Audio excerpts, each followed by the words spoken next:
ದಿನದಲ್ಲಿ 24 ಗಂಟೆ ಇರುತ್ತಲ್ಲ, 23 ಗಂಟೆ ನೀವೇನ್ ಬೇಕಾದ್ರೂ ಮಾಡ್ಕೊಳ್ಳಿ. ನಿಮ್ಮ ಸಂಸಾರ, ನಿಮ್ಮ ಜಾಬು, ನಿಮ್ಮ ಕರಿಯರು, ನಿಮ್ಮ ಬಿಸ್ನೆಸ್ 23 ಗಂಟೆ ನೀವೇನ್ ಬೇಕಾದ್ರೂ ಮಾಡ್ಕೊಳ್ಳಿ. ಒಂದು ಅರ್ಧ ಗಂಟೆ ದಿನದಲ್ಲಿ 24 ಗಂಟೆಲಿ ಒಂದು 24 ನಿಮಿಷ ತಂದೆ ತಾಯಿಗಳು ಕೊಡಕ್ಕಾಗಲ್ವಾ? ಏನಿಲ್ಲ, ಬೆಳಗ್ಗೆ ಎದ್ದಾಗ ಸಹಜವಾದ ಮಾತು, ಅಮ್ಮ ಏನಮ್ಮ ಚೆನ್ನಾಗಿ ನಿದ್ದೆ ಬಂತಾ? ಫೈನ್, ಆಯ್ತು, ನಾನು ಹೊರಗಡೆ ಹೋಗಿದ್ ಬರ್ತೀನಿ. BP ಮಾತ್ರೆ ಎಲ್ಲ ಇದೆಯಾ? ತಿಂಡಿ ತಿನ್ನು, ಆಯ್ತು, ಹಣ್ಣು ತಗೊಂಡ್ಬರ್ತೀನಿ ಬಿಡು. ಇನ್ನೇನು ಇಲ್ಲ. ಇನ್ನು ಈ ಕಡೆ ಯೋಚನೆ ಮನೆಗೆ ಬಂದಾಗ ಒಂದ್ 10 ನಿಮಿಷ, ಅಮ್ಮ ಏನಮ್ಮ ಇವತ್ತಿನ ದಿನ ಹೆಂಗ್ ಕಳ್ದೆ, ಚೆನ್ನಾಗಿತ್ತ? ಯಾಕೆ ಸಪ್ಕಿದ್ಯಾ? ಬಾ ಒಂದ್ 4 ಇಂಚೆ ವಾಕ್ ಮಾಡೋಣ, ಬಾ ಚೂರು ತಿರುಗಾಡೋಣ, ಬಾ ಅಂತ ಅವ್ರ ಕೈ ಹಿಡಿದು ನಡೆಸಿ, ಬಾ ನನ್ನ ಜೊತೆ ಊಟಕ್ಕೆ ಕೂತ್ಕೊ, ಇನ್ನೊಂದು ಚಪಾತಿ, ಇನ್ನೊಂದು ಚೂರು ಪಲ್ಯ ಹಾಕು, ಇನ್ನೊಂದು ತಿನ್ನಪ್ಪ. ಇಷ್ಟೇ, ಇನ್ನೇನು ಬೇಕಾಗಿಲ್ಲ. ಅದಕ್ಕೂ ನಮಗ್ ಕೊರತೆ ಇದೆಯಾ? ಇದಕ್ಕೂ ದರಿದ್ರ ಇದೆಯಾ ನಮ್ಗೆ? ಯಾವತ್ತು ಜಗತ್ನಲ್ಲಿ ಶ್ರೇಷ್ಠವಾದ ಸುಖ ಯಾವುದು ಅಂದ್ರೆ ನಮ್ಮ ಹತ್ರ ಇರೋ ಪ್ರೀತಿ ವಿಶ್ವಾಸನ ಇನ್ನೊಬ್ರ ಜೊತೆ ಅಂದ್ಕೊಂಡಾಗ ಸಿಗುವಂತ ಸುಖ ಇದೆಯಲ್ಲ, ಅದು ಶ್ರೇಷ್ಠವಾದ ಸುಖ. ಯಾವತ್ತು ಹಿರಿ ಮಗ ಆದವನು ಆದರ್ಶವಾಗಿರ್ಬೇಕು. ಹಿರಿ ಮಗನ್ ಕರ್ತವ್ಯ, ಹಿರಿ ರಾಜ, ಮನೆಗ್ ಹಿರಿ ಮಗ, ಮನೆಗ್ ದೊಡ್ಡ ಯಜಮಾನ, ಇವರೆಲ್ಲ ಏನು ಅಂದ್ರೆ ತನ್ನ ಇಡೀ ಕುಟುಂಬಕ್ಕೆ ಮರ್ಯಾದೆನೂ ಗಳಿಸ್ಕೊಡ್ಬೇಕು. ಬರೀ ಹಣ ಒಂದೇ ಮಾಡೋದು, ತಂದಾಕೋದು, ತಿನ್ಸೋದು, ಉಣ್ಸೋದು ಅಷ್ಟೇ ಅಲ್ಲ. ಯಾವತ್ತು ಮನೆಗೆ ಹಿರಿ ಮಗ ಅವನು ಆದರ್ಶವಾಗಿ ನಡೆದು ಇನ್ನೆಲ್ಲಾರ್ಗು ಅವನು ದಾರಿದೀಪ ಆಗ್ಬೇಕು. ಅದಕ್ಕೆ ಯಾವತ್ತು ಚಿಕ್ಕ ವಯಸ್ಸಿಂದನೇ ಮಕ್ಕಳುಗಳನ್ನ ಕಣ್ಣಿಗೆ ಎಣ್ಣೆ ಹಾಕೊಂಡು ಸ್ವಭಾವಗಳನ್ನ ತಿದ್ದಬೇಕು. ಅವ್ರ ಎಕ್ಸ್ಪ್ರೆಷನ್ಸು, ಅವ್ರ ಮಾತು, ಅವ್ರ ಸ್ಟೇಟ್ಮೆಂಟ್ ಏನ್ ಪಾಸ್ ಮಾಡ್ತಾರೆ, ಅವ್ರ ಏನ್ ಕಾಮೆಂಟ್ರಿ, ಅದನ್ನೆಲ್ಲ ಕೇಳಿಕೊಂಡು ಅಲ್ಲಲ್ಲೇ ತಿದ್ದಿ ಅವ್ರನ್ನ ಸನ್ಮಾರ್ಗದಲ್ಲಿ ನಡೆಸ್ಬೇಕು. ಇದು ಹಿರಿಯರ ಕರ್ತವ್ಯ. ಈಗ ಅದಾಗ್ತಾ ಇಲ್ಲ. ಯಾಕೆಂದ್ರೆ ಎಲ್ಲ ಈ ಲೌಕಿಕದ ಹಿಂದೆ, ಈ ಒಂದು ನಾಗಾಲೋಟದಲ್ಲಿ ಬದುಕನ್ನ ದಾವಂತದಲ್ಲಿದ್ದೀವಿ. ಹಣ ಮಾಡೋದು, ಆಸ್ತಿ ಮಾಡೋದು, ಸೈಟ್ಗಳು ಮಾಡೋದು, ಸೊ ಇದೆಲ್ಲ ಜೀವನದಲ್ಲಿ ಏನೋ ಬರುವಂಥದ್ದಲ್ಲ. ಬೇಕು ಏನು ಅಂದ್ರೆ ಭಾರತೀಯ ಪದ್ಧತಿ ಪ್ರಕಾರ ಒಂದಷ್ಟು ಜೀವನ ಮಾಡಕ್ ಒಂದಷ್ಟು ಬೇಕು. ಆದ್ರೆ ಅದ್ರ ನಡುವೆ ನಮ್ಮ ಮುಂದಿನ ಸಂತಾನಗಳು ಸತ್ವಯುತವಾದ. ಬರ್ರಿ ಬೀಗ್ರ, ಊಟ ಮಾಡೋಣ. ಬಾಳ್ ಮಂದಾಗ್ಲಿ ತಗೋರಿ. ನಿಮ್ ಬಾಯಾರಿಕೆಯಿಂದ ಹಂಗ ಆಗ್ಲೇವಾ?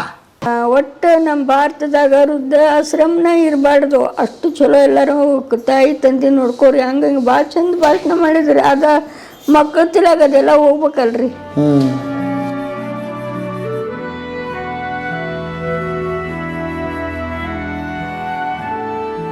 ಈ ತಾಯಿಯ ಮಾತು ಎಷ್ಟು ನಿಜ ಅಲ್ವಾ ಗೆಳೆಯರೇ? ಇಂಥ ಅದೆಷ್ಟೋ ಕಣ್ಣೀರಿನ ಕಥೆಗಳು ಆಶ್ರಮದ 4 ಗೋಡೆಗಳ ಮಧ್ಯೆ ದಿನನಿತ್ಯ ಹರಿಯುತ್ತಲೇ ಇರುತ್ತವೆ. ರಾಮಾಯಣದಂಥ ಆದರ್ಶ ಕಾವ್ಯ ಹುಟ್ಟಿದ ಈ ನಾಡಿನಲ್ಲಿ ಇಂಥ ಆಶ್ರಮಗಳು ಇರುವುದು ನಾವು ತಲೆ ತಗ್ಗಿಸಬೇಕಾದ ವಿಚಾರ ಅಲ್ವಾ ಗೆಳೆಯರೇ? ಇಂಥ ಹೊತ್ತಿನಲ್ಲಿ ಒಂದು ಆಶಾಕಿರಣದ ಗೋಚರ ನಮಗೆ ಆಗ್ತಾ ಇದೆ. ಬನ್ನಿ ಆ ಕತೆ ಹೇಳೋದಕ್ಕೆ ಬಂದಿದ್ದೀನಿ. ಕಲಿಯುಗದ ಶ್ರವಣ ಕುಮಾರ ಎಂದೇ ಬಿರುದಾಂಕಿತರಾದ ಮೈಸೂರಿನ ಶ್ರೀ ಕೃಷ್ಣಕುಮಾರ್ ಅವರ ಅಂತಃಕರಣದ ತಾಯಿ ಮಗನ ಕತೆಗೆ ಪ್ರೀತಿಯಿಂದ ಬರಮಾಡ್ಕೊಳ್ತೀನಿ. ಬನ್ನಿ. ನಮಸ್ಕಾರ. ನಮಸ್ಕಾರ. ನಮಸ್ಕಾರ. ಯಾವಾಗ್ಲೂ ಭೇಟಿ ಆಗ್ಬೇಕಾಗಿತ್ತು. ಸುಮಾರು 1-1.5 ವರ್ಷ. 2 ವರ್ಷ ಆಗಿದೆ. ಅವಾಗಿಂದ ಭೇಟಿ ಆಗೋಣ, ಇವತ್ತು ನಾಳೆ ಅನ್ಕೊಂಡು ಇವತ್ತು ಸಮಯ ಕೂಡು ಬಂದಿದೆ. ನಾನು ನಿಮ್ನೆ ಎದುರು ನೋಡ್ತಾ ಇದ್ದೆ. ಬನ್ನಿ. Thank you sir. ಸ್ವಾಗತ. ನಮ್ಮ ಭಾಗ್ಯ. ಎಲ್ಲ ವೀಕ್ಷಕರಿಗೂ ಸ್ವಾಗತ. ನೋಡ್ತಾ ಇರುವಂತ ಎಲ್ಲ ವೀಕ್ಷಕರಿಗೂ ಏನ್ ಹೊಸದಾಗಿ ನಿಮ್ಮನ್ನೇನ್ ಪರಿಚಯ ಮಾಡಿಸ್ಬೇಕು, ಇಡೀ ಜಗತ್ತಿಗೆ ಪರಿಚಯ ಇದೀರಿ. ನಮ್ಮ ಬದುಕಿನ ಬುತ್ತಿಗೆ ತಾವು ಸಂದರ್ಶನ ಕೊಡೋದು ನನ್ನ ಭಾಗ್ಯ ಸರ್. ಅದ್ ನಮ್ದು ಭಾಗ್ಯ. ನೋಡ್ರಿ, ಆ ಕತೆ ಮಾತಾಡೋಣಂತೆ. ಎಲ್ಗೆ ಹೊರಟಿದ್ದೀರಿ ಅಂತ ಅನ್ಕೋತೀನಿ. ರೆಡಿ ಆಗಿದ್ ನೋಡಿದ್ರೆ. ಹೌದು. ಹೌದಾ? ಇಲ್ಲೇ ನಿಯರೆಸ್ಟ್ ಒಂದು ದೇವಸ್ಥಾನಕ್ಕೆ ಹೋಗೋಣ ಅಂತ ಒಂದು ಚಿಂತನೆ ನಡೆದಿತ್ತು. ಹೌದಾ? Okay okay okay. ಅಮ್ಮ ನಮಸ್ತೆ. ಹೇಗಿದ್ದೀರಿ? ಒಬ್ಬ ಒಂದ್ ನಮಸ್ಕಾರ ಮಾಡ್ಬಿಡಿ ಫಸ್ಟ್. ಸರ್ ತಮ್ದು ದೊಡ್ಡ ನಮ್ಮ ಭಾಗ್ಯ ಅಮ್ಮ, ನಮ್ಮ ಭಾಗ್ಯ. ಯಾರು ಧನ್ಯರು ಅಂತ ಹೇಳ್ಬೇಕು? ನಾವು ನಿಮ್ಮನ್ನ ಪಡೆದ ಧನ್ಯರು. ಇಂತ ಮಗನ್ ಪಡೆದಿದ್ದಕ್ಕೆ ಧನ್ಯರು. ಮಗನ್ ಪಡ್ಕೊಂಡಿರೋರು ನಾನ್ ಧನ್ಯಳು. ಓಹೋ, ನಿಮ್ಮಿಬ್ಬರನ್ನು ಪಡ್ಕೊಂಡಿದ್ದು ನಮ್ಮ ನಾಡಿನ ಧನ್ಯ. ನಮ್ಮಿಬ್ಬರ ಮಿಲನಾಗಿ ನಮ್ಮ ಭೇಟಿ ಆಗಿ ನಿಮ್ಮ ಭಾಗ್ಯ. ಬಹಳ ಖುಷಿ ದಿವಸ ಇವತ್ತು ನನಗೆ. ಇವತ್ತು ನನಗೆ ತುಂಬಾ, ನಮ್ಮ ವೀಕ್ಷಕರಿಗೆ ಯಾವಾಗ್ಲೂ ನಿಮ್ ಕತೆ ಹೇಳ್ಬೇಕು ಅನ್ನೋ ತುಡಿತಾ ಇತ್ತು ನನಗೆ. ಯಾಕೆಂದ್ರೆ ಇದನ್ನ ಹೇಗೆ ಹೇಳ್ಬೇಕು, ಹೇಗೆ ವರ್ಣಿಸ್ಬೇಕು ಅದನ್ನ ನೀವೇ ಹೇಳ್ಬೇಕು ತಾಯಿ. ಆ ಹಾಗೆ ಇಷ್ಟು ಕಿಲೋಮೀಟರ್ ಸುತ್ತಿದ್ರಿ, ಇಷ್ಟು ದೇಶಗಳನ್ನ ಸುತ್ತಿದ್ರಿ, ಎಲ್ಲವನ್ನು ಮಾತಾಡೋಣಂತೆ. ಕೇಳ ಕುತೂಹಲ ಇದೆ. ಆ ನಿಮ್ಮನ್ನ ನೋಡಿದ್ರೆ ಕಳೆ ತಾಯಿ. ಎಷ್ಟು ವರ್ಷ ನಿಮ್ಗೀಗ? ನನಗೆ ಈಗ 74 ವರ್ಷ. 74 ವರ್ಷ. 73 ತುಂಬ ಹೋಯ್ತು ಫೆಬ್ರವರಿಗೆ. 74 ನಡೀತಾ ಇದೆ. 51ನೇ ಇಸ್ವಿಲ್ ಹುಟ್ಟಿದ ಸರ್. ಹೌದಾ? ಹಾ ಹಾ ಹಾ. ಏನ್ ನೋಡ್ರಿ, ತಾಯಿ ಮಗನ ಜೋಡಿ ಅಂದ್ರೆ ದೃಷ್ಟಿ ಬೀಳಂಗಿದ್ಯಪ್ಪ. ದೃಷ್ಟಿ ತೆಗೆದು ಬಿಟ್ಟು ಮಾತಾಡೋಣ ಮೊದಲು. ತುಂಬಾ ಚೆನ್ನಾಗಿ ನೋಡ್ಕೊತಾರ ಮಕ್ಕಳ ತರ. ನಾನೇ ಪಾಪು ಅವನ್ಗೆ. ನೀವೇ ಪಾಪು ಅವ್ರಿಗೆ? ಪಾಪು ತರ ನೋಡ್ಕೊಳತ್ತ. ಗೌರಿ ಗಣೇಶ ಅಂತಿದ್ರು. ನಿನ್ನೆ ಯಾರೋ ನಿಮ್ಮಿಬ್ರು ನೋಡಿದ್ರೆ ಗೌರಿ ಗಣೇಶನ್ ನೋಡ್ದಂಗ ಅಮ್ಮ ಮಗ. ತಾಯಿ ಧನ್ಯ ಧನ್ಯ. ಆಕಾಶವಾಣಿ ಮೈಸೂರು FM 100.6.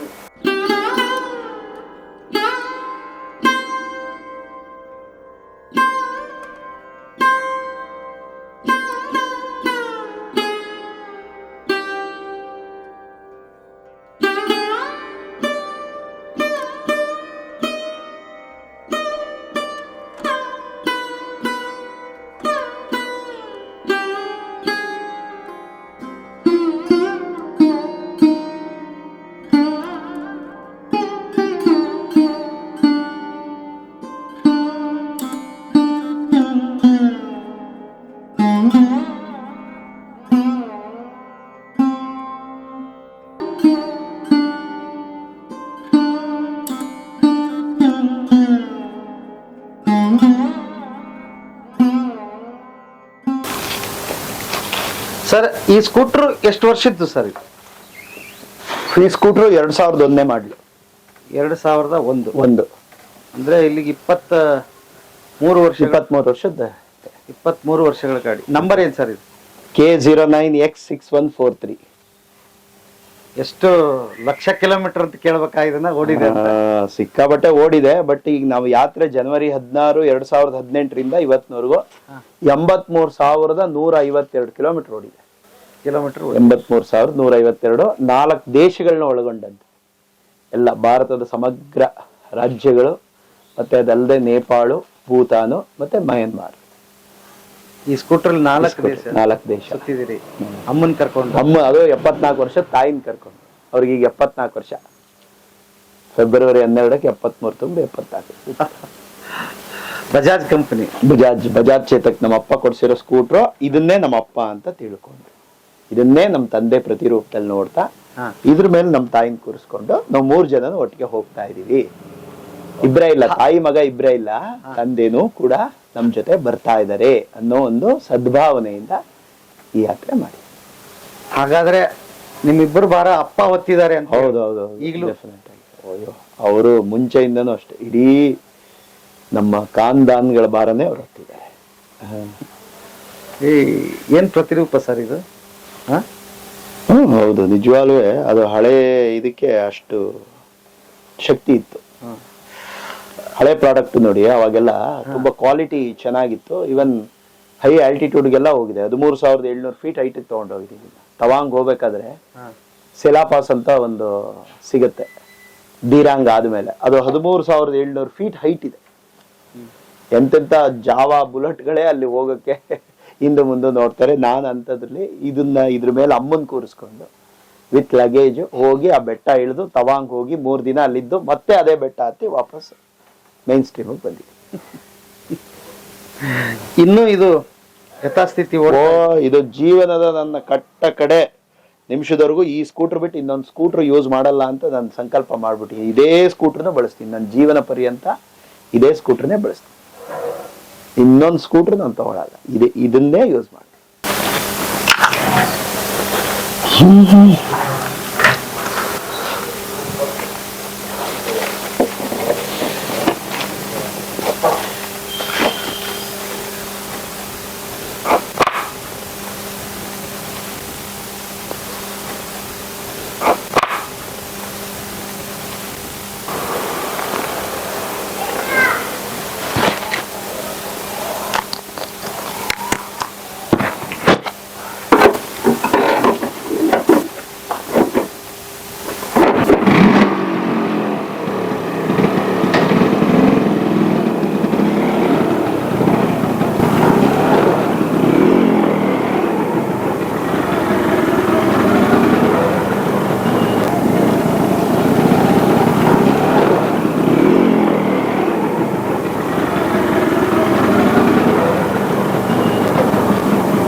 ನಿಮ್ಮನ್ನ ಪರ್ಯಟನೆ ಕರ್ಕೊಂಡು ಹೋಗ್ಬೇಕು, ಇಡೀ ಜಗತ್ತನ್ನ ತೋರಿಸ್ಬೇಕು ಅಂತ ಮೊಳಕೆ ಹೊಡೆದಿದ್ದು ಯಾವಾಗ ಸರ್ ನಿಮ್ಗೆ? ಏನಂದ್ರೆ ನಮ್ಮ ತಂದೆಯವರು 2015ರಲ್ಲಿ ತೀರೋದ್ರು. ಸೊ ಆಗ ನಾನು ಒಬ್ಬನೇ ಮಗ ಆಗಿರೋದ್ರಿಂದ ನಮ್ಮ ಅಮ್ಮನ್ನ ಕರ್ಕೊಂಡು ನಾನು ಇಲ್ಲಿಂದ ಬೆಂಗಳೂರಿಗೆ ಹೋಗಿ ಒಂದಿನ ನಾನೇನ್ ಮಾಡ್ತಿದ್ದೆ, ಬೆಂಗಳೂರು ಬೆಳಗ್ಗೆ 7:30 ಮನೆ ಬಿಟ್ರೆ ರಾತ್ರಿ ಬರೋದು 8-8:30 ಆಗೋದು. ಬೆಂಗಳೂರಿನ ಟ್ರಾಫಿಕ್ಕು, ಕೆಲಸಗಳು, ಅದು ಕಾರ್ಪೊರೇಟಲ್ಲಂತೂ ನಿಮ್ಗೆಲ್ಲ ಸ್ವೀಸ್ ಮಾಡ್ಬಿಡ್ತಾರೆ ಅಷ್ಟು. ಸೊ ಮನೆಗೆ ಬಂದಾಗ ಏನಾಗೋದು, ಫೀಲ್ ಆಗೋದು ನಮ್ಮ ಅಮ್ಮನ್ ನೋಡಿದ್ರೆ, ಅಯ್ಯೋ ಪಾಪ ಬೆಳಗ್ಗೆ ಸಂಜೆವರೆಗೂ ನಮ್ಮ ಅಮ್ಮಂಗೆ ಇಷ್ಟ ದಿನ ಏನೋ ನಮ್ಮ ತಂದೆ ಇದ್ರು, ಎಮೋಷನಲ್ ಸಪೋರ್ಟ್ ಇತ್ತು, ಈಗ ನಾನೇ ಮಗ, ಹಾಗಾಗಿ ಪಾಪ ಏನೋ ಸಮಯನೇ ಕೊಡಕ್ ಆಗ್ತಿರ್ಲಿಲ್ವಲ್ಲ ಅಂತ ನಾನು ಊಟ ಆದ್ಮೇಲೆ ಕೂತ್ಕೊಂಡು ಮಾತಾಡೋದು, ಲೋಕಾಭಿರಾಮವಾಗಿ ನಮ್ಮ ಅಮ್ಮನ ಕಷ್ಟ ಸುಖಗಳೆಲ್ಲ ಕೇಳೋದು. ಇದೇ ತರ ಮಾತಾಡ್ಬೇಕಾದ್ರೆ ಒಂದಿನ, ಅಮ್ಮ ನೀನು ತಿರುವಣ್ಣಾಮಲೈ, ತಿರುಕ್ಕೋಯಿಲೂರ್, ತಿರುವಾರಂಗಂ, ತಿರುನಲ್ವೇಲಿ, ತಿರುಪಟ್ಟೂರ್, ತಿರುವನಂತಪುರಂ, ತಿರುಪತಿ ಇದ್ನ್ಯಾವ್ದಾದ್ರು ನೋಡಿದ್ಯಮ್ಮ ಅಂತ ಒಂದು ಕುತೂಹಲ ಕೇಳಿದೆ. ತಕ್ಷಣ ಅವ್ರು ಏನ್ ಹೇಳಿದ್ರು ಅಂದ್ರೆ, ಅಯ್ಯೋ ನಾನು ಪಕ್ಕದಲ್ಲಿರೋ ಬೇಲೂರು ಹಳೆಬಿಡೆ ನೋಡಿಲ್ಲ ಕಣಪ್ಪ ಇವತ್ತಿನವ್ರಿಗೆ. ಹೊಟ್ಟೆ ಹೊಡೆದು ಬಿಡ್ತು. ಅಲ್ಲ, ನಾನ್ ಮಾತ್ರ ಇಷ್ಟೆಲ್ಲ ನೋಡಿದೀನಿ, ನನಗ್ ಜನ್ಮ ಕೊಟ್ಟಿರೋ ತಾಯಿ ಇವತ್ತಿನವರೆಗೂ ಪಕ್ಕದಲ್ಲಿರೋ ಬೇಲೂರು ಹಳೆಬಿಡೆ ನೋಡಿಲ್ವಲ್ಲ. ತಕ್ಷಣ ಏನ್ ಮಾಡಿದೆ, ಅಮ್ಮ ನೀನೇನ್ ಯೋಚನೆ ಮಾಡ್ಬೇಡ, ನಿನ್ಗೆ ಬೇಲೂರು ಹಳೆಬಿಡು ಒಂದೇ ಅಲ್ಲ ಕಣಮ್ಮ, ಇಡೀ ಭಾರತನೇ ತೋರಿಸ್ತೀನಿ ನಿನ್ಗೆ ಅಂತ ಒಂದ್ ಸಂಕಲ್ಪ ಮಾಡಿದೆ, ಮಾತು ಕೊಟ್ಟೆ. ಈಗ ತಾಯಿಗೆ ಮಾತು ಕೊಟ್ಟ ಮೇಲೆ ನಾವು ನಡ್ಕೋಬೇಕಲ್ವಾ. ಯಾವತ್ತು ಮನುಷ್ಯನ ನಡೆ ನುಡಿ ಮ್ಯಾಚ್ ಆದಾಗ್ಲೇ ಇವನೊಬ್ಬ ಕ್ವಾಲಿಟಿ ಮನುಷ್ಯ ಅಂತ ಹೇಳೋದು. ಕ್ವಾಲಿಟಿ ಮ್ಯಾನ್ ಅಂತ ನಾವ್ ಹೆಂಗ್ ಕನ್ಸಿಡರ್ ಮಾಡ್ತೀವಿ, ನಡೆ ನುಡಿ ಎರಡು ಮ್ಯಾಚ್ ಆಗುತ್ತೆ. ಈಗ ನಾವು ಹೊರಗಡೆ ಪ್ರಪಂಚಕ್ಕೆ ಆತರ ನಡ್ಕೊಂಡ್ಮೇಲೆ, ಹೆತ್ತ ತಾಯಿ ಮಾತು ಕೊಟ್ಮೇಲೆ ಇಮಿಡಿಯೇಟ್ ಪ್ರಯಾರಿಟಿ ಕೊಡ್ಬೇಕು. ಅದಕ್ಕೆ ನಾನು ಏನ್ ಮಾಡಿದೆ, ಅರ್ಥ ಮಾಡ್ಕೊಂಡು ಫಸ್ಟ್ ಬೆಂಗಳೂರಿನ ಸುತ್ತಮುತ್ತ ಇರೋ ಎಲ್ಲ ದೇವಸ್ಥಾನಗಳು ಕರ್ಕೊಂಡು ಹೋಗ್ತಾ ಇದ್ದೆ. ಬೆಂಗಳೂರು, ಕರ್ನಾಟಕ, ಇಲ್ಲಿ ಸುತ್ತಮುತ್ತ ಶನಿವಾರ ಭಾನುವಾರ ರಜಾ ಬಂತು ಅಂದ್ರೆ ಇನ್ನೊಂದಿನ ರಜಾ ಹಾಕೊಂಡು ಈ ಪ್ರಕ್ರಿಯೆ ನಡಿಬೇಕಾದ್ರೆ ನಮ್ಮಮ್ಮ ಯಾವುದೇ ದೇವಸ್ಥಾನಕ್ಕೆ ಕರ್ಕೊಂಡು ಹೋದ್ರು ಎಷ್ಟು ತಲ್ಲೀನರಾಗಿ ನೋಡೋರು, ಆ ದೇವ್ರ ಮುಂದೆನೆ ಕೂತ್ ಬಿಡೋದು, ಈ ತರ ವಾತಾವರಣ ಪರಿಸರನೆಲ್ಲ ಎಂಜಾಯ್ ಮಾಡೋದು, ಒಂದ್ ಮೂಲೆಯಲ್ಲಿ ಕೂತ್ಕೊಳ್ಳೋದು, ಜಪ ತಪ ಮಾಡೋದು, ಆ ಗಾಳಿ, ಟೋಟಲ್ ಒಟ್ಟಾರೆ ಆ ದೇವಸ್ಥಾನದ ಒಂದು ಸಮಗ್ರವಾಗಿ ಆ ವಾತಾವರಣನ ಫೀಲ್ ಮಾಡಕ್ ಶುರು ಮಾಡಿದ್ರು. ಮತ್ತೆ ಅಲ್ಲಿರೋ ಶಿಲ್ಪಕಲೆಗಳನ್ನೆಲ್ಲ ಗಮನಿಸೋದು, ನನಗೂ ತೋರ್ಸೋದು, ನೋಡೋ ಅದಾದಷ್ಟು ಚೆನ್ನಾಗಿದೆ, ಇಷ್ಟು ಚೆನ್ನಾಗಿದೆ, ಇಲ್ಲಿ ಕೂತ್ಕೊಳ್ಳೋಣ. ನನಗೇನು ಅನ್ನಿಸ್ತು, ಅಯ್ಯೋ ನಮ್ಮ ಅಮ್ಮಂಗೆ ಇಷ್ಟು ಇಂಟ್ರೆಸ್ಟ್ ಇದೆ ಇದ್ರಲ್ಲಿ, ನಾನು ಯಾಕೆ ಇದನ್ನ ಅಲ್ಪಾವಧಿಗೆ ಸೀಮಿತಗೊಳಿಸ್ಕೋಬೇಕು, ದೀರ್ಘಾವಧಿಯಾಗಿ ಮುಂದುವರ್ಸಲ್ಲ. ಈಗ ನಿಮ್ ಮಗುಗೆ ಯಾವ್ದೋ ಒಂದು ಸಿಹಿ ಇಷ್ಟ ಅಂದ್ರೆ ನೀವು ಒಂದೇ ಒಂದ್ ತಂದು ಕೊಡ್ತೀರಾ? ಇಲ್ಲ, ಒಂದು 10-20 ತರ್ತೀರಾ, ಮತ್ತೆ ವಾರದಲ್ಲಿ 2 ಸರಿ 3 ಸರಿ ಆಗಾಗ, ಅಥವಾ ಫಂಕ್ಷನ್ ಏನಾದ್ರು ಮಾಡಿದ್ರೆ ಯಾವ್ದು ನಿಮ್ ಮಗಂಗೆ ಇಷ್ಟನೋ ಅದೇ ಸ್ವೀಟ್ ಮಾಡಿಸ್ತೀನಿ. ಹಂಗೆ ನಮ್ಮ ಅಮ್ಮಂಗೆ ಇದ್ರಲ್ಲಿ ಇಂಟ್ರೆಸ್ಟ್ ಇರೋದ್ರಿಂದ ನಾನು ಇದನ್ನ ದೀರ್ಘಾವಧಿಯಾಗಿ ಮುಂದುವರ್ಸೋಣ ಒಂದು ಸಂಕಲ್ಪ ಮಾಡಿ ಜನವರಿ 14, 2018 ವೃತ್ತಿಗೆ ರಾಜೀನಾಮೆ ಕೊಟ್ಟೆ ಸ್ವಯಂ. ಅಲ್ಲಿವರೆಗೆ ಭಾರತೀಯ ಪದ್ಧತಿ ಪ್ರಕಾರ ನಾವು ಸರಳವಾಗಿ ಬದುಕಕ್ಕೆ ಎಷ್ಟು ದುಡ್ಡು ಬೇಕೋ ಅಷ್ಟು ದುಡ್ಡು ನಮ್ಮ ಹತ್ರ ಇದೆ. ಮತ್ತ್ಯಾಕೆ ನಾವು ಹಣ ಆಸ್ತಿ ಇದೆಲ್ಲ ಶಾಶ್ವತವಾದ್ದೇನಲ್ವಲ್ಲ, ಇದರಿಂದ ಯಾಕೆ ಕೊಡ್ಬೇಕು? ಅಮ್ಮ ಬದುಕಿದ್ದಾಗಳು ಪ್ರಯಾರಿಟಿ ಕೊಡ್ಬೇಕು. ಯಾವತ್ತು ಒಬ್ಬ ವ್ಯಕ್ತಿ ವಸ್ತು ಅವನ ಆಸೆನ ಪೂರೈಸೋದು ಯಾವಾಗ? ಅವನು ಬದುಕಿದ್ದಾಗ, ನಮ್ ಕೈಲಿದ್ದಾಗ ವಸ್ತು ವ್ಯಕ್ತಿಗಳ ವ್ಯಾಲ್ಯೂ ಮಾಡ್ಬೇಕು ನಾವು. ಆಮೇಲೆ ಅವ್ರು ಹೋದ್ಮೇಲೆ, ದೇಹ ಬಿಟ್ಟು ಹೋದ್ಮೇಲೆ ಫೋಟೋಗೂ ನಾರ ಹಾಕ್ಬಿಟ್ಟು ಅಯ್ಯೋ ಇವ್ರು ನಮ್ ತಾತ, ಇವ್ರು ನಮ್ಮ ಅಜ್ಜಿ, ಇವ್ರು ನಮ್ಮ ಅಪ್ಪ ಅಂತ ಹೇಳಿ ಅದ್ರ ಮುಂದೆ ನಿತ್ಯ ಅದಕ್ಕೆ ಚಂದನ ಕುಂಕುಮ ಎಲ್ಲ ಇಟ್ಟು ಅದ್ರ ಮುಂದೆ ನಿತ್ಯ ಅದಕ್ಕೆ ಗಂಧದ ಕಡ್ಡಿ ಹಚ್ಚಿ ಭಕ್ತಿ ಸಮರ್ಪಣೆ ಮಾಡೋದು ಏನು ಪ್ರಯೋಜನ ಇಲ್ಲ. ಅದು ಫೈನ್ ಮಾಡೋಣ, ಬಟ್ ಬದುಕಿದ್ದಾಗ ಅವ್ರಿಗೆ ತಿನ್ಸೋದು, ಉಣ್ಸೋದು, ಅವ್ರ ಕಷ್ಟ ಏನು, ಸುಖ ಏನು, ಯಾವತ್ತು ಬದುಕಿದ್ದಾಗ ಪ್ರಯಾರಿಟಿ ಕೊಡ್ಬೇಕು. ತತ್ಕ್ಷಣ ರಾಜೀನಾಮೆ ಕೊಟ್ಟು ಜನವರಿ 16, 2018 ಮೈಸೂರಿಂದ ಯಾತ್ರೆ ಪ್ರಾರಂಭ ಮಾಡೇ ಬಿಟ್ಟು. ಯಾಕಂದ್ರೆ ಇಮಿಡಿಯೇಟ್ ಪ್ರಯಾರಿಟಿ ಕೊಡ್ಬೇಕು. ವಯಸ್ಸಾದವ್ರ ಆಸೆ ನಾವು ಪೋಸ್ಟ್ಪೋನ್ ಮಾಡಬಾರ್ದು. ಈಗ ಸಣ್ಣ ಪುಟ್ಟ ವಯಸ್ಸವ್ರಾದ್ರೆ ನಾವ ಇನ್ನೂ ಒಂದು 10-6 ವರ್ಷ ಇರ್ತೀವಪ್ಪ ಅನ್ನೋ ಕಾನ್ಫಿಡೆನ್ಸ್ ಇರುತ್ತೆ. ವಯಸ್ಸಾದವ್ರದ್ದು ಕಾಲ ನಮ್ ಕೈಲಿ ಇರಲ್ಲ. ನಾಳೆ ಏನು ಎತ್ತ ಏನು ನಮಗ್ ಗೊತ್ತಿರಲ್ಲ, ನಮ್ ಕೈಲಿ ನೆಕ್ಸ್ಟ್ ಮಿನಿಟ್ ಏನು ಅಂತ ಗೊತ್ತಿಲ್ಲ. ಇಮಿಡಿಯೇಟ್ ಪ್ರಯಾರಿಟಿ ಕೊಡ್ಬೇಕು. ಈಗ ನಮ್ಮಮ್ಮ ಏನಾರು ಸಿಹಿ ತಿನ್ಬೇಕು ಅಥವಾ ಒಂದು ವಡೆ ಏನಾರು ಸ್ಪೈಸ್ ತಿನ್ಬೇಕು ಅಂದ್ರೆ ಇವತ್ತೇ ತಿನ್ನಿಸ್ಬಿಡ್ತೀನಿ, ಅದನ್ನ ನಾಳೆಗೂ ಪೋಸ್ಟ್ಪೋನ್ ಮಾಡಲ್ಲ. ಈಗಲೇ ಎದ್ದು ಅಂಗಡಿಗೆ ಹೋಗಿ ಅದಕ್ಕೆ ರಿಲೇಟೆಡ್ ಏನೇನ್ ಬೇಕು ಅದನ್ನೆಲ್ಲ ತಗೊಂಡ್ಬಂದು ನೀರಿಗೆ ನೆನೆಸಿ ಅದನ್ನ ರುಬ್ಬಿ ಇವತ್ತು ಒಟ್ಟಲ್ಲಿ ಮಧ್ಯಾಹ್ನ ಅಥವಾ ಸಂಜೆ ಒಳಗಡೆ ತಿನ್ನಿಸ್ಬಿಟ್ಟೆ ಮಲಗ್ಸೋದು. ನಾಳೆ ಅಂದ್ರೆ ವಯಸ್ಸಾದವರು ಅಂದ್ರೆ ಅಷ್ಟು ಪ್ರಯಾರಿಟಿ. ಯಾಕೆಂದ್ರೆ ತಂದೆ ತಾಯಿಗಳು ಮಾತಾಡೋ ಭಗವಂತ, ಅವರು ತಂದೆ ತಾಯಿಗಳು ನಮ್ ಜೊತೆ ವಾಸ ಮಾಡೋ ದೇವ್ರವ್ರು. ಅವರು ಬದುಕಿದ್ದಾಗ, ಎಸ್ಪೆಷಲಿ ವಯಸ್ಸಾದ್ಮೇಲೆ, ಏಕೆಂದ್ರೆ ಜೀವನದಲ್ಲಿ ಏನಾಗುತ್ತೆ, ಮಕ್ಕಳು ಹುಟ್ಟಿದ ಮೇಲೆ ಒಂದು ತಾಯಿ ನೂರಾರು ದೇವ್ರಿಗೆ ಹರಕೆ ಹೊತ್ತು ನೂರಾರು ದೇವಸ್ಥಾನಗಳು ಸುತ್ತಿ ಅಯ್ಯೋ ನನ್ನ ಹೊಟ್ಟೆಲಿ ಒಂದು ಒಳ್ಳೆ ಸಂತಾನ ಕೊಡಪ್ಪ ಅಂತ ಎಷ್ಟು ಪ್ರಾರ್ಥನೆ ಫಲವಾಗಿ ನಾವು ಹುಟ್ಟಿರ್ತೀವಿ. ತಾಯಿ ಒಂದ್ ದೇವಸ್ಥಾನ 2 ದೇವಸ್ಥಾನ ಸುತ್ತಳ ಕಂಡ್ ಕಡೆ ಎಲ್ಲಾ ಹರಕೆ ಹೊತ್ಕೋತಾರೆ. ನಮ್ಮ ಭಾರತೀಯ ಈ ನಾರಿ ಇದ್ದಾಳಲ್ಲ, ಇವಳು ಕೇವಲ ನಾರಿ ಅಲ್ಲ, ಅವಳು ಸಾಕ್ಷಾತ್ ದೇವತೆ. ಅಷ್ಟು ತ್ಯಾಗ ಇದೆ ನಮ್ಮ ಸಂಸ್ಕೃತಿನ ಉಳಿಸೋದ್ರಲ್ಲಿ ತಾಯಿಂದ್ರದ್ದು. ನೂರಾರು ಪ್ರಾರ್ಥನೆಗಳ ಫಲವಾಗಿ ನಮಗ್ ಜನ್ಮ ಕೊಡ್ತಾರೆ. ನವಮಾಸಗಳು ಒಂದೊಂದು ಹೆಜ್ಜೆ ಇಡಬೇಕಾದ್ರೂ ಅಳಿದು ಸುರಿದು ಇಡ್ತಾರೆ. ಎಲ್ಲಿ ಅಯ್ಯೋ ಮಗುಗ್ ತೊಂದರೆ ಆಗುತ್ತೋ, ಒಂಚೂರು ಜೋರಾಗಿ ನಡೆದ್ರೆ ಎಲ್ಲಿ ಮಗುಗ್ ಕಷ್ಟ ಆಗುತ್ತೋ, ಕೂತ್ಕೋಬೇಕಾದ್ರೆ ಎಲ್ಲಿ ಅಳಿದು ಸುರಿದು ಹೆಜ್ಜೆ ಇಟ್ಟು ನಮ್ಮನ್ನ 9 ತಿಂಗಳುಗಳು ನವಮಾಸಗಳು ಅವಳ ಶ್ರೀರಕ್ಷೆ ಕೊಟ್ಟು ಗರ್ಭದಲ್ಲಿ ಇಟ್ಕೊಂಡು ಆ ಪ್ರಸವ ವೇದನೆ ಎಲ್ಲರಿಗೂ ಗೊತ್ತೇ ಇದೆ. ಸತ್ತು ಮತ್ತೆ ಹುಟ್ಟುತ್ತಾಳೆ, ಪುನರ್ಜನ್ಮ ಅಂತಾರೆ ಒಂದೊಂದು ಮಗು ಹೆರಿಗೆನೂ ಕೂಡ. ಅಂತ ನೋವುಗಳನ್ನೆಲ್ಲ ಅನುಭವಿಸಿ ನಾವೇನ್ ಜಿರಾಫೆ ಮರಿಗಳು ತಾಯಿ ಗರ್ಭದಿಂದ ಹೊರಗೆ ಬಂದ ತಕ್ಷಣ ಅರ್ಧ ಗಂಟೆಲಿ ಓಡಕ್ ಶುರು ಮಾಡ್ಬಿಡುತ್ತೆ. ಹಸು ಕರು ಹಾಕುತ್ತಲ್ಲ, ನೋಡಿರ್ತೀರ ನೀವು, ಅರ್ಧ ಗಂಟೆಲಿ ಪುಟ್ ಹೆಜ್ಜೆ ಇಟ್ಕೊಂಡು ನಡೆಯಕ್ ಶುರು ಮಾಡ್ಬಿಡುತ್ತೆ. ನಾವೆಲ್ಲ ಮನುಷ್ಯರು ಟರ್ನ್ ಆಗೋಕೆ 6-7 ತಿಂಗಳು ಬೇಕು, ಬರೀ ಒಂದ್ ಮಗ್ಳು ಬದಲಾಯಿಸಕ್ಕೆ.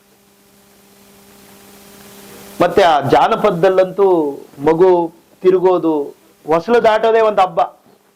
ಕೂತ್ಕೊಳ್ಳೋದು, ನಿಂತ್ಕೊಳ್ಳೋದು, ಎಷ್ಟು ನಿದ್ರಾಹೀನ ರಾತ್ರಿಗಳನ್ನ ನಮಗೋಸ್ಕರ ತಾಯಿ ಕಳ್ತಿರ್ತಾಳೆ. ಎಷ್ಟು ನಿದ್ರೆ ಇಲ್ದೆ ಮಲಮೂತ್ರಾದಿಗಳನ್ನ ತೆಗೆದು ಮಗುಗೆ ಇನ್ನೇನ್ ಸ್ನಾನ ಮಾಡಿಸಿ ಬಿಸಿನೀರಲ್ಲಿ ಪೌಡರ್ ಇಟ್ಟು ಒಂದು ಕಪ್ ಇಟ್ಟಿರ್ತೀವಿ, ಮಗು ಮೂತ್ರ ಮಾಡ್ಕೊಂಡ್ಬಿಡ್ತಾರೆ. ಒದ್ದೇ ಜಾಗದಲ್ಲಿ ತಾನ್ ಮಲ್ಕೊಂಡು ಮತ್ತೆ ಬೆಚ್ಚಗಿರೋ ಜಾಗದಲ್ಲಿ ನಮ್ಮನ್ ಮಲಗಿಸ್ತಾಳೆ ತಾಯಿ. ಎಷ್ಟು ತ್ಯಾಗ ಮಾಡ್ತಾಳೆ ತನ್ನ ಸ್ವಂತ ಸುಖಗಳಿಗೆಲ್ಲ. ಮನುಷ್ಯನ ಯೌವನ ಕೊನೆಗೊಳ್ಳೋದು ಯಾವಾಗ ಅಂದ್ರೆ ಮಕ್ಕಳು ಹುಟ್ಟದಾಗಂತೆ. ಅಂದ್ರೆ ಮಕ್ಕಳು ಹುಟ್ಟಿದ ತಕ್ಷಣ ತನ್ನ ಜೀವನಕ್ಕೆ ಅಸ್ತಿತ್ವನೇ ಇಲ್ಲ ಅನ್ನೋ ತರ ಎಲ್ಲ ಅವಳನ್ನ ಕಳ್ಕೊಂಡು ಮಕ್ಕಳುಗಳಿಗೆ ತಿನ್ಸೋದು, ಉಣ್ಸೋದು, ಅವರಲ್ಲೇ ಭವಿಷ್ಯ ನೋಡ್ತಾಳೆ. ಮಗುನೇ ಅವ್ರ ಹೋಪ್. ತನ್ನ ಅಸ್ತಿತ್ವ ಕಳ್ಕೊಂಡ್ಬಿಡ್ತಾಳೆ. ತನ್ನ ಸ್ವಂತ ಸುಖ ನಂಗೆ ಅದ್ ಬೇಕು, ಏನು ಇಲ್ದೆ ನನ್ ಮಗ ಚೆನ್ನಾಗಿರ್ಬೇಕು, ನನ್ ಮಗಂಗೆಲ್ಲ ತಿನ್ನಿಸ್ಬೇಕು, ಒಂದ್ ಬಟ್ಟೆ ತಗೋಬೇಕಾದ್ರೆ ನನ್ ಮಗುಗ್ ಫಸ್ಟ್. ಅವಳ ಅಸ್ತಿತ್ವನ ಕಳ್ಕೊಂಡು ಇಷ್ಟೆಲ್ಲ ತ್ಯಾಗ ಮಾಡಿ ನಮ್ಗೆಲ್ಲ ಜನ್ಮ ಕೊಟ್ಟು ಸಂಸ್ಕಾರ ಕೊಟ್ಟು ಲಾಲನೆ ಪಾಲನೆ ಮಾಡಿ ಈ ಸ್ಥಿತಿ ತಂದಿದಾರಲ್ಲ, ಈ ವಯಸ್ಸಲ್ಲಿ ನಾವು ಅವ್ರನ್ನ ಯಾವ ತರ ನೋಡ್ಕೊ. ಅವ್ರ ಕಾಯ ವಾಚ ಮನ್ಸ ಶರೀರದಲ್ಲಿ ಬಲ ಇದ್ದಾಗ ಯಾರ ಸಹಾಯ ಸಹಕಾರ ಬೇಕಾಗಲ್ಲ ನಿಮಗೆ. ಈ ವಯಸ್ಸಲ್ಲಿ ಒಂದು ಭಾವನಾತ್ಮಕವಾದ ಆಶ್ರಯ ಬೇಕಾಗತ್ತೆ. ಅದು ಸ್ವಂತ ಮಕ್ಕಳೇ ಆಗಿರ್ಬೇಕು. ಈಗ ವೃದ್ಧಾಶ್ರಮಗಳೆಲ್ಲ ಹೋಗ್ತೀವಲ್ಲ, ಯಾರ್ಯಾರೋ ಸೇವೆ ಮಾಡ್ತಾರೆ, ಅವ್ರಿಗೇನು ಇಷ್ಟ ಅನ್ಕೊಂಡ್ರ? ಇಲ್ಲ. ಯಾವತ್ತು ಹೆತ್ ಮಕ್ಕಳು ಬಂದು ಅಮ್ಮ ನಿನ್ ಕಷ್ಟ ಏನು ಸುಖ ಏನು, ಯಾಕೆ ಸಪ್ಕಿದ್ಯಾ, ಬಾ ಒಂದ್ 4 ಹೆಜ್ಜೆ ವಾಕ್ ಮಾಡೋಣ, ಬಾ ನನ್ ಪಕ್ಕ ಕೂತ್ಕೋ, ನಿನ್ ಕಷ್ಟ ಏನು ಅಂತ ಮಾತಾಡಿ, ನಿಂಗೇನ್ ಇಷ್ಟ ಇಲ್ಲ, ನಾನಿದ್ದೀನಿ ನಿನಗೋಸ್ಕರ ಅಂತ ಕೈ ಮುಟ್ಟಿ ಮೈ ಮುಟ್ಟಿ ಒಂದ್ ಮಗು ತರ ಮಾತಾಡಿದ್ರೆ ಆ ತಾಯಿ ಜೀವಿಗಳಿಗೆ ಎಷ್ಟು ಸಂತೋಷ ಆಗುತ್ತೆ,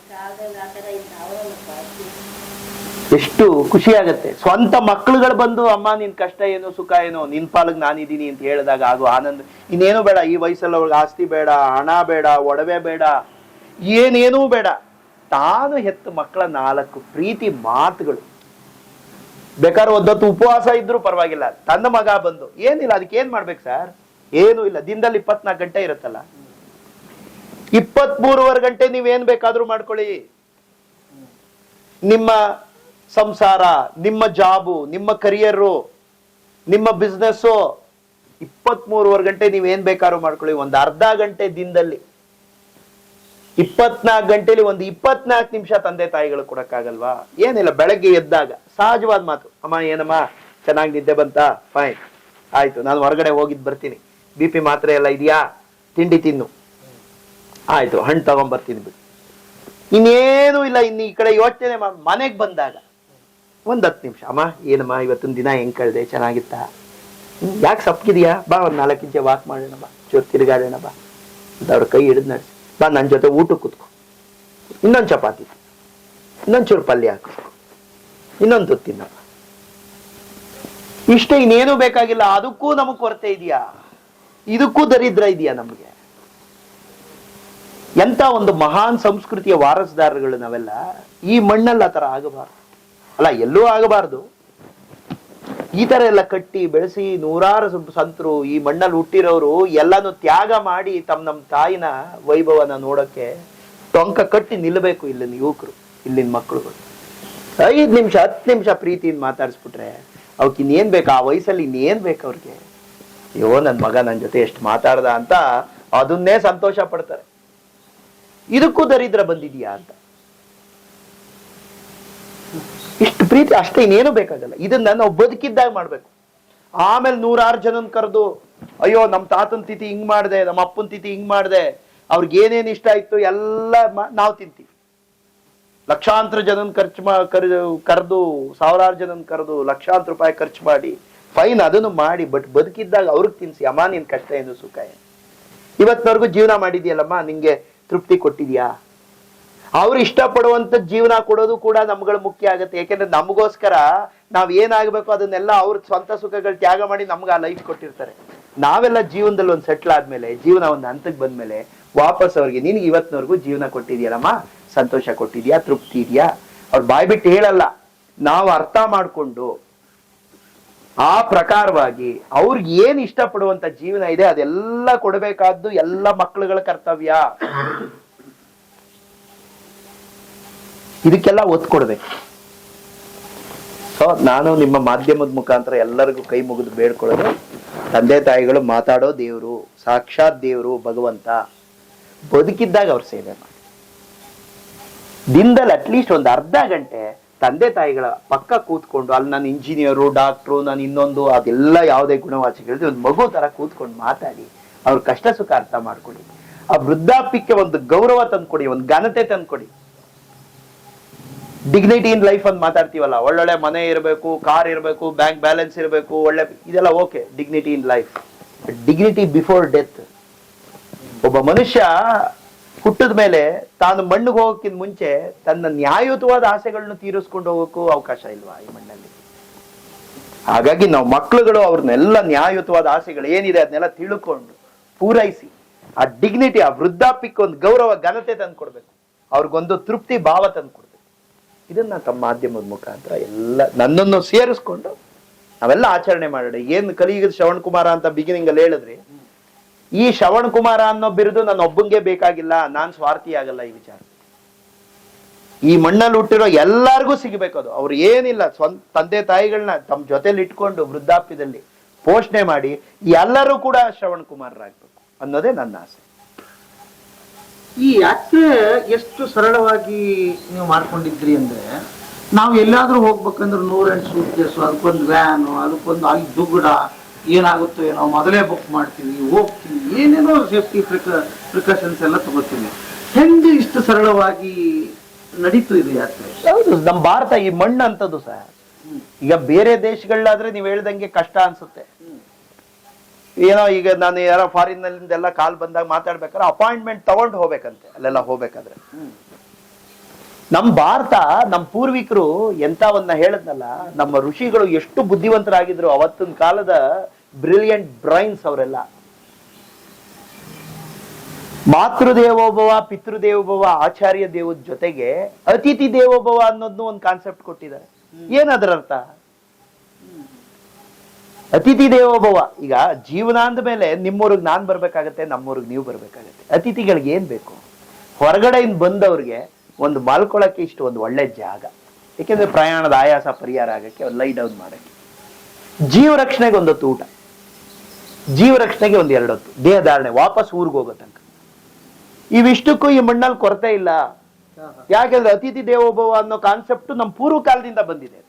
ಎಲ್ಲೇ ಹೋಗಿ ಯಾವುದೇ ಹೊರಗಡೆಯಿಂದ ಬಂದಿರೋರ್ಗೆ 2 ಹೊತ್ತು ಅವ್ರ ಜೀವ ರಕ್ಷಣೆಗೆ ಊಟ. ಯಾಕೆಂದ್ರೆ ಹೋಟ್ಲಲ್ಲಿ ಇನ್ನೊಂದಲ್ಲಿ ಇವಾಗೆಲ್ಲ ಸ್ವಲ್ಪ ಅನ್ಹೈಜೀನ್ ಅದು ಇದು ತಿಂದು ವ್ಯತ್ಯಾಸಗಳಾಗಿ ಏನೇನೋ 108 ಹೊಟ್ಟೆ ತೊಂದರೆಗಳು ಬಂದು, ಮನೇಲಿ ಮಾಡಿರೋ ಆರೋಗ್ಯಕರವಾದ ವಾತಾವರಣದಲ್ಲಿ ತಯಾರಾಗಿರೋ ಫುಡ್, ಮತ್ತೆ ಮಲ್ಕೊಳಕ್ಕೆ ಒಂದಿಷ್ಟು ಒಳ್ಳೆ ಜಾಗ, ಇಷ್ಟು ಬಿಟ್ಟು ಇನ್ನೇನ್ ಬೇಕು? ಅದನ್ನ ಎಲ್ಲಿ ಭಾರತದ ಯಾವುದೇ ಮೂಲೆಗೆ ಹೋದ್ರು ಇದಕ್ಕೆ ಕೊರತೆ ಇಲ್ಲ. ನಮಗ್ ಒಂದಿನೂ ತೊಂದರೆ ಆಗಿದೆ, ಸುಸಾಂಗವಾಗಿ ನೆರವೇರಿದೆ ನಮ್ಮ ಯಾತ್ರೆ. ಯಾಕೆಂದ್ರೆ ನಮ್ಮ ಪೂರ್ವಿಕರು ಈ ಕಾನ್ಸೆಪ್ಟ್ ಕೊಟ್ಟಿದ್ದಾರೆ. ಮತ್ತೆ ನಾವು ಕೂಡ ಲಿವ್ ವಿತ್ ಮಿನಿಮಮ್ ರಿಕ್ವೈರ್ಮೆಂಟ್ಸ್, ಹಳೆಯ ಕಾಲದ ಋಷಿಗಳ ತರ ಸರಳವಾಗಿ, ಅತ್ಯಂತ ಸರಳವಾಗಿ, ಈ ಜಾಗ ಇದು ಇಲ್ಲೇ ಇದ್ರೆ ಇಲ್ಲೇ ಮಲ್ಕೋತೀವಿ, ಚಾಪೆ ದಿಮ್ಮು ಎಲ್ಲ ನಮ್ಮ ಹತ್ರನೇ ಇರುತ್ತೆ. ನಾನೇ ಸ್ಕೂಟ್ರಲ್ಲೆಲ್ಲ ಕಟ್ಟಿರ್ತಿದ್ದೆ. ಬೇಸಿಕ್ ಏನೇನ್ ಬೇಕೋ ಎಲ್ಲ ಸಿಗ್ತಾರೆ ಅಂತ ಅಂದ್ಬಿಟ್ಟು ಜನ ಪುಕ್ಸಟ್ಟೆ ಕೊಡ್ತಾರೆ ಅಂತ ಅದನ್ನು ಕೊಡಿ ಇದನ್ನೂ ಕೊಡಿ. ನಾವು 3 ತತ್ವಗಳನ್ನ ಇಟ್ಕೊಂಡಿದ್ದು.